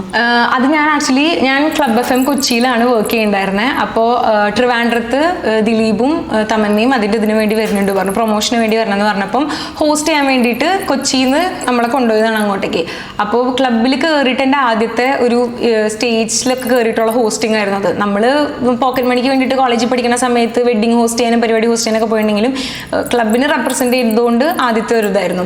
അപ്പം ഞാൻ ചെന്നു, എന്താണ് എങ്ങനെയാണെന്നൊക്കെ മനസ്സിലാക്കി, എന്തൊക്കെയാണ് അതിൻ്റെ ഒരു ഇത് എന്നൊക്കെ മനസ്സിലാക്കി നിന്നു. അപ്പോൾ തമന്നാജി എന്നെല്ലാവരും, ഞാൻ ആദ്യമായിട്ട് തമന്നേനെ ജി ചേർത്ത ആൾക്കാർ വിളിച്ച അവിടെ കാണുന്നത്. അപ്പോൾ ഞാനും സ്റ്റേജിൽ മൈക്കിൽ പറയുന്നുണ്ട് തമന്നാജി എന്ന് ഞാൻ പറയുന്നുണ്ട്. അത് കേട്ടപ്പോൾ എനിക്ക് ഇഷ്ടം തോന്നിട്ടെന്ന് പറഞ്ഞതാ. അപ്പം പുള്ളിക്കാരി വന്നു, കാണാൻ ഭയങ്കര രസമാണ്. അല്ലെങ്കിൽ നമ്മൾ ഞാനൊക്കെ തമന്നേനെ കണ്ടുകൊള്ളുന്നത് പയ്യ ആ പടങ്ങളിലൊക്കെ അതേപോലെ തന്നെ കാണാനായിട്ട്. പിന്നെ തമന്നയുടെ ഒരു കളറിന് ഭയങ്കര ഒരു ഇതുണ്ടല്ലോ, അത് അവരുടെ ഒരു ഇതിൻ്റെ അവരുടെ എന്താ റീജിയൻ്റെ എന്തോ ഒരു ഇതിൽ ആ ഒരു ഇതുണ്ട്, അവരുടെ ആ ഒരു കളർ എന്തോ സംതിങ് അറിയില്ല അതെന്താന്ന് കറക്റ്റായിട്ട്. അപ്പോൾ കറക്റ്റ് അതുപോലെ തന്നെ അങ്ങനെ ഭയങ്കര മേക്കപ്പ് ചെയ്തിട്ട് ഇപ്പം ഇവിടെ മുതൽ മുഖം വരെ എല്ലാം ചിലപ്പോൾ ഒരേ കളറായിരിക്കും, കറക്റ്റ് അതുപോലെ തന്നെ പുള്ളിക്കാരി. അപ്പോൾ പുള്ളിക്കാരി കയറി ഡാൻസ് കളിക്കുന്നതിനെ കുറിച്ചുള്ളൊരു ഇത് മുന്നേ ചോദിച്ച് ആരോ വെച്ചിട്ടുണ്ടായിരുന്നു. അപ്പോൾ പുള്ളിക്കാരി ചിലപ്പോൾ ഡാൻസ് കളിക്കാൻ ബുദ്ധിമുട്ടായിരിക്കും എന്ന് പറഞ്ഞിട്ടുണ്ടായിരുന്നു, ബിക്കോസ് ഓഫ് ദ കോസ്റ്റ്യൂം അങ്ങനെ ഡാൻസ് കളിക്കാൻ അപ്രോപ്രിയേറ്റ് ആയിട്ടുള്ളതല്ല എന്ന് ഇങ്ങനെ പറഞ്ഞിട്ട്. അപ്പോൾ പിന്നെ നമുക്ക് അവിടെ എന്താ ചെയ്യാനേ, നമ്മുടെ അടുത്ത് പറഞ്ഞിട്ടുണ്ടായിരുന്നു തമന്നാജി കയറി ഡാൻസ് കളിക്കും, അപ്പോൾ അത് കഴിഞ്ഞ് നിങ്ങൾക്ക് ഇറക്കി വിടാം. ഞങ്ങളിങ്ങനെ ഈശ്വര ഇതിൽ വന്നിരിക്കുകയാണല്ലോ, അപ്പോൾ ഇനിയിപ്പോൾ ഡാൻസ് കളിക്കില്ലേ പുള്ളിക്കാരി. അപ്പോൾ നെക്സ്റ്റ് എന്താ ചെയ്യാന്നുള്ളൊരു വന്നപ്പോൾ ഓൺ സ്പോട്ടാണ് മലയാളം പറയിപ്പിക്കുന്ന ഒരു സംഭവം. അതാണ് സംഭവം കുറേ ന്യൂസിലും ഇതിലൊക്കെ പോവുകയും കുറേ കട്ടിങ്സ് വരികയും കുറേ ആൾക്കാർ യൂസ് ചെയ്യും, തമന്നേനെ കൊണ്ട് ഇഷ്ടമാണെന്ന് പറയിപ്പിച്ചു, അങ്ങനെയൊക്കെ പറഞ്ഞിട്ടുള്ള സംഭവങ്ങൾ. അത് ഓൺ സ്പോട്ട് നമുക്ക് വന്ന സംഭവമാണ്. അല്ലാതെ നമ്മൾ പ്രതീക്ഷിക്കുന്ന പുള്ളിക്കാരി ഡാൻസ് കളിക്കുന്നു ഇറങ്ങിപ്പോവും, അതാണ് അതിൻ്റെ മെയിൻ പാർട്ട് എന്നായിരുന്നു. പക്ഷെ ഡാൻസ് കളിക്കാൻ പറ്റില്ല പറഞ്ഞപ്പോഴാണ് നമ്മൾ ഓൺ സ്പോട്ടിൽ സാധനം ചെയ്യണേ. അത് അങ്ങനെ ചെയ്തു പോയതാണ്. കൂടുതൽ വലിയ ഇൻട്രാക്ഷനോ കാര്യങ്ങൾക്കോ ഉള്ള ഇതൊന്നും ഉണ്ടായിരുന്നില്ല. സ്റ്റേജിൽ കയറിയ സമയത്ത് ഇൻട്രാക്ഷൻ മാത്രമേ ഉണ്ടായിരുന്നുള്ളൂ. പുള്ളിക്കാരി ഇറങ്ങി, പുള്ളിക്കാരുടെ വഴിക്ക് പോയി, ഞങ്ങളുടെ വഴിക്ക് പോയി, അത്രേ ഉണ്ടായുള്ളൂ. ഇപ്പം കുറേ സെലിബ്രിറ്റീസിനെ പരിചയപ്പെടുകയും എന്താ പറയുക അവരോട് കുറച്ച് സമയമൊക്കെ സ്പെൻഡ് ചെയ്യൊക്കെ ചെയ്തിട്ടുണ്ടാവില്ല. അപ്പോൾ ഏറ്റവും ഇഷ്ടം തോന്നിയിട്ടുള്ള അല്ലെങ്കിൽ ഭയങ്കര രസം തോന്നിയിട്ടുള്ള വ്യക്തി ആരായിരിക്കും? അങ്ങനെ ഇഷ്ടം രസം എന്നൊക്കെ തോന്നിയിട്ടുണ്ടെങ്കിൽ എൻ്റെ ക്ലബ്ബിൽ കയറിയിട്ട് എൻ്റെ ആദ്യത്തെ ഇൻ്റർവ്യൂ സജി ചെറുകയിൽ എന്ന് പറഞ്ഞ ചേട്ടൻ്റെ അടുത്തായിരുന്നു. അപ്പോൾ ചേട്ടൻ ഇങ്ങനെ ഓപ്പോസിറ്റിൽ വന്നിരിക്കുക. അപ്പോൾ ഞാനിങ്ങനെ ഇരിക്കുക, ഞാൻ ഇങ്ങനെ ഇരിപ്പ് മുട്ടാണ്ട് ഇങ്ങനെ തുള്ളി ഇരിക്കുക. അപ്പോൾ ചേട്ടൻ എന്താടോ അങ്ങനെ ചോദിച്ചാൽ ഞാൻ പറഞ്ഞു ചേട്ടാ ആദ്യത്തെ ഇൻ്റർവ്യൂ ആണല്ലേ, ഓൾ ദ ബെസ്റ്റ്, എല്ലാം നന്നായിട്ട് വരുന്നു പറഞ്ഞു.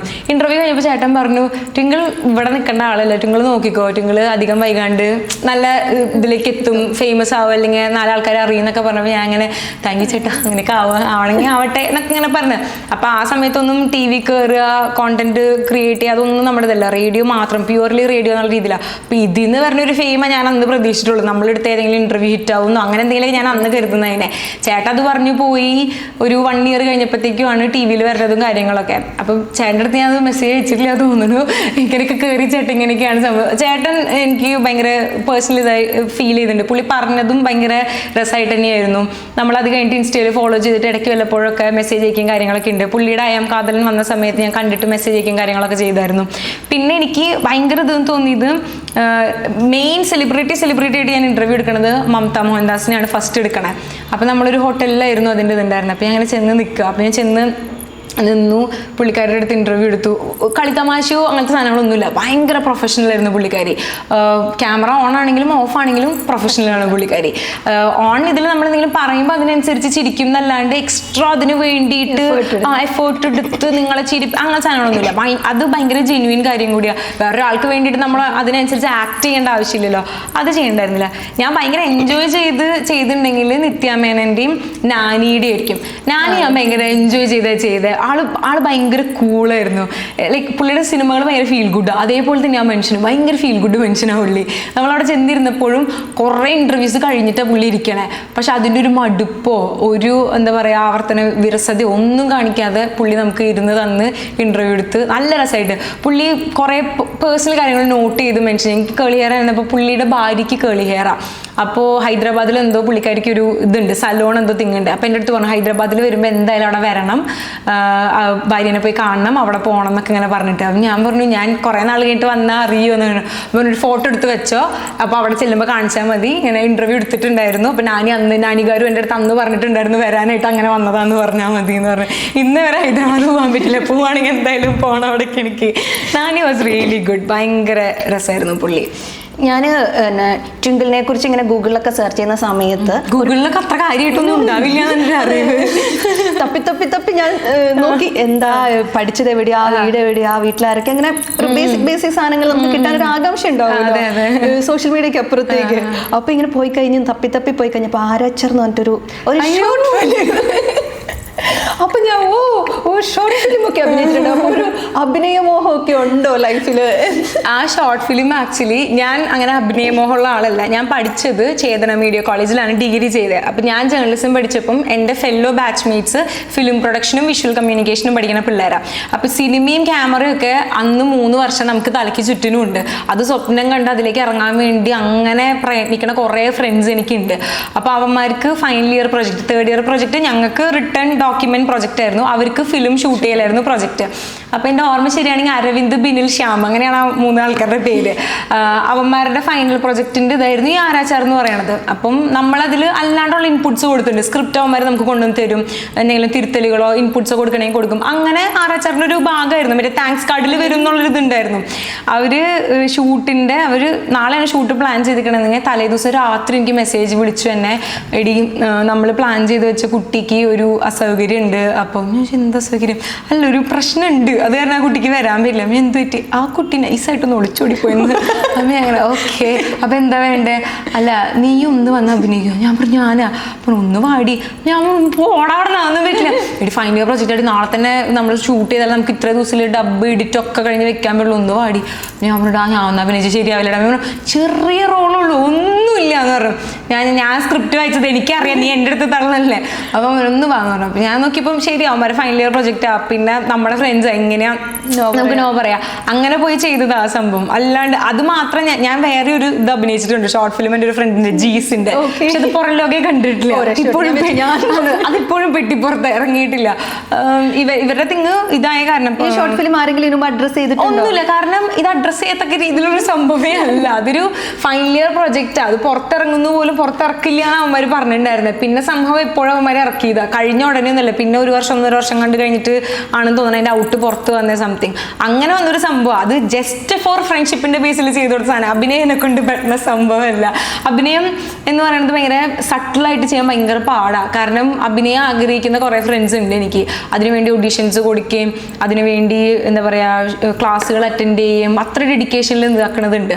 അപ്പം അങ്ങനെ കാണുമ്പോൾ എനിക്ക് അറിയാം, എനിക്കിപ്പം ടെലിവിഷനിൽ വന്ന സമയത്ത് നമ്മുടെ അടുത്ത് കൂടുതലും ചെയ്യാൻ പറയണത് ഭയങ്കര ഓവറായിട്ടുള്ളതാണ്. ഇപ്പം നമ്മുടെ സൈഡിൽ ഒരാൾ വന്നു റൊമാൻറ്റിക് ആയിട്ട് അഭിനയിക്കുന്നു പറഞ്ഞാൽ നമ്മൾ മറ്റേ അങ്ങനത്തെ ലൈക്ക് ഭയങ്കര ഓവർ സാധനം നമ്മൾ അതിൽ ചെയ്യുക. ഓവർ സാധനം ആരെ കൊണ്ടും പറ്റും, കുഴപ്പമില്ല അത്. പക്ഷെ സട്ടിലായിട്ടൊരു പ്രണയം ഇതാക്കാൻ പറഞ്ഞാൽ എനിക്ക് വരില്ല.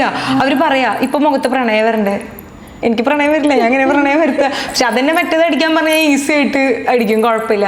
അപ്പൊ അത് ഭയങ്കര പാടുള്ള പരിപാടിക്ക് നമ്മൾ അറിയാത്ത കാര്യമാണെന്നുണ്ടെങ്കിൽ ഇറങ്ങി പുറപ്പെടരുത്. നമ്മൾ സംസാരം വെച്ച് നമ്മൾ അത്യാവശ്യം പിടിച്ചിട്ടുണ്ട്, അത് തന്നെ ധാരാളം. Cinema no way. ലൈഫിൽ ഏറ്റവും കൂടുതൽ സ്വാധീനം ചെലുത്തിയിട്ടുള്ള വ്യക്തി ആരാ? അമ്മയായിരിക്കും. അത് ഒരു ഇതും വേണ്ട. കാരണം അമ്മ പറയുമ്പോൾ അങ്ങനെ വലിയ കാര്യമായിട്ട് എന്താ പറയുക, ഒരു ഇങ്ങനെ ആൾക്കാർ പറയണ പോലെ ഒരു ബിസിനസ് ഓണറോ അല്ലെങ്കിൽ കുറേ നേടിയെടുത്ത് അങ്ങനെ വലിയ സംഭവമായ ഒരാളായിട്ടല്ല അമ്മേനെ പറയണേ. അമ്മ എന്തൊക്കെ ആവണമെന്ന് ആഗ്രഹിച്ചോ അത് നേടാൻ പറ്റാതെ പോയത് കാരണം അമ്മ ഞങ്ങളിൽ പ്രഷർ അല്ലാതെ അതിനെ ഒരു ഇൻ എ ഗുഡ് വേ നമുക്ക് ഒരു ഇൻഫ്ലുവൻസ് തന്നിട്ടുണ്ട് അമ്മ അതിൽ. അതായത് അമ്മയ്ക്ക് നേടാൻ പറ്റിയില്ല, നിങ്ങൾ നേട് അങ്ങനെയല്ല. അമ്മ അതിൻ്റെ ഒരു എന്താ പറയുക, ഒരു മെയ് വഴക്കത്തിലെ കാര്യം നമ്മളെ കൊണ്ട് അവതരിപ്പിച്ച് നമ്മളെ കൊണ്ട് അത് നേടിയെടുപ്പിച്ചിട്ടുണ്ട്. അതിൽ അമ്മേൻ്റെ അടുത്ത് എനിക്ക് ഭയങ്കര താങ്ക്സ് ഉണ്ട്. അമ്മേനെ ഭയങ്കരമായിട്ട് ഇൻഫ്ലുവൻസ് ചെയ്യുന്നുണ്ട്. പിന്നെ അമ്മ ഞാൻ കണ്ടതിൽ വെച്ച് ഭയങ്കര സ്ട്രോങ്ങസ്റ്റ് പേഴ്സൺ അമ്മ. കുറേ ഇൻസിഡൻസ് അമ്മയുടെ ലൈഫിൽ ഹാപ്പൻ ചെയ്തിട്ടും അമ്മ അങ്ങനെ തന്നെ നിന്നിട്ടുണ്ട്. പക്ഷെ കാണുന്ന ഒരാൾ പറയില്ല അമ്മ ഇത്ര സ്ട്രോങ് ആയിട്ടുള്ള ആളാണെന്ന്. അതാണ് അതിൻ്റെ ബ്യൂട്ടി. അമ്മ സിറ്റുവേഷൻ വരുന്നതിന് മാത്രമാണ് അമ്മയുടെ മറ്റേ ആ ഒരു സ്ട്രോങ് സംഭവം പുറത്തേക്ക് എടുക്കുകയുള്ളൂ. അല്ലാത്തപ്പോൾ നമുക്ക് കണ്ടാൽ പോലും പറയില്ല, ഭയങ്കര സ്വീറ്റ് ക്യൂട്ട് അങ്ങനത്തെ ഒരു ഫീലിംഗ് ഉണ്ടാവുള്ളൂ. പക്ഷെ അതുപോലെ അമ്മ കുറേ ഫേസ് ചെയ്യേണ്ടി വന്നിട്ടുണ്ട്. അതിലൊക്കെ അമ്മ അതുപോലെ ആടി ഒലിയാതെ അങ്ങനെ നിന്നിട്ടുണ്ട്. അത് ഞങ്ങൾ 3 പേർക്കും തന്നിട്ടുമുണ്ട്. അപ്പം ഒബ്വിയസ്ലി അമ്മയാണ്. അമ്മ ഇല്ലായിരുന്നെങ്കിൽ ചിലപ്പോൾ ആ ഒരു ഓറിയൻറ്റേഷൻ നല്ല രീതിക്ക് കിട്ടില്ലായിരുന്നു. അത് കിട്ടിയില്ല എന്നുണ്ടെങ്കിൽ കുറേ കാര്യങ്ങൾ ചിലപ്പോൾ വഴിതെറ്റി പോയാനെ. അങ്ങനെയൊന്നും പോയില്ല. അത് കാരണം അമ്മയാണ് മോസ്റ്റ് ഇൻഫ്ലുവൻസ്ഡ് ആയിട്ടുള്ള ആൾ. എന്തൊക്കെയാണ് ഇതിൻ്റെ ഫ്യൂച്ചർ പ്ലാൻ? ഫ്യൂച്ചറിൽ അങ്ങനെ പ്രത്യേകിച്ച് പ്ലാൻസ് ഒന്നുമില്ല. ഇപ്പോൾ പോണ പോലെ തന്നെ പോകണം എന്നാണ്. ഉടൻ പണത്തിൻ്റെ നെക്സ്റ്റ് സീസൺ വരുമോ ഇല്ലയോ എന്നുള്ളതിലും ഒരു ഇതായിട്ടില്ല. അത് വരികയാണെന്നുണ്ടെങ്കിൽ അത് ചെയ്യണം എന്നാണ് ആഗ്രഹം. നമ്മളെ തന്നെ വിളിക്കുമോ എടുക്കുമോ എന്ന് അറിയില്ല. പക്ഷെ ആഗ്രഹമുണ്ട്, ആഗ്രഹിക്കണതിൽ തെറ്റില്ലല്ലോ. അപ്പം അങ്ങനെ ഒരു ഇതുണ്ട്. അല്ലാത്ത പക്ഷം തിരിച്ച് റേഡിയോയിൽ കയറണം പയ്യെ എന്നുള്ളതാണ് എൻ്റെ ഒരു ആഗ്രഹം. കാരണം അതാണ് ആഗ്രഹമായിരുന്നത്, അതാണ് ചെയ്തിട്ടുണ്ടായിരുന്നത്. അപ്പം ഇനിയും അത് തന്നെയാണ് ഉള്ളിൻ്റെ ഉള്ളിൽ. അപ്പോൾ ഒരു വട്ടം കൂടെ അത് ചെയ്തൊക്കാം, അതാണ് ഇപ്പം ചിന്തിച്ചിട്ടുള്ളൂ. കൂടുതൽ അങ്ങനെ ഭയങ്കരമായിട്ട് ഫ്യൂച്ചറിസ്റ്റിക് ആയിട്ടൊന്നും പ്ലാൻ ചെയ്തിട്ടില്ലേ. ഇന്നത്തെ ഇന്ന് അങ്ങനെ പോട്ടെ. ഇതുപോലെ എനർജറ്റിക് ആയിട്ട് ഹാപ്പി ആയിട്ട് RJ യും VJ ആയിട്ടൊക്കെ ട്വിങ്കിൾ തിളങ്ങട്ടെ എന്ന് ആശംസിക്കുന്നു. Thank you. ഒത്തിരി thank you so much. Thank U.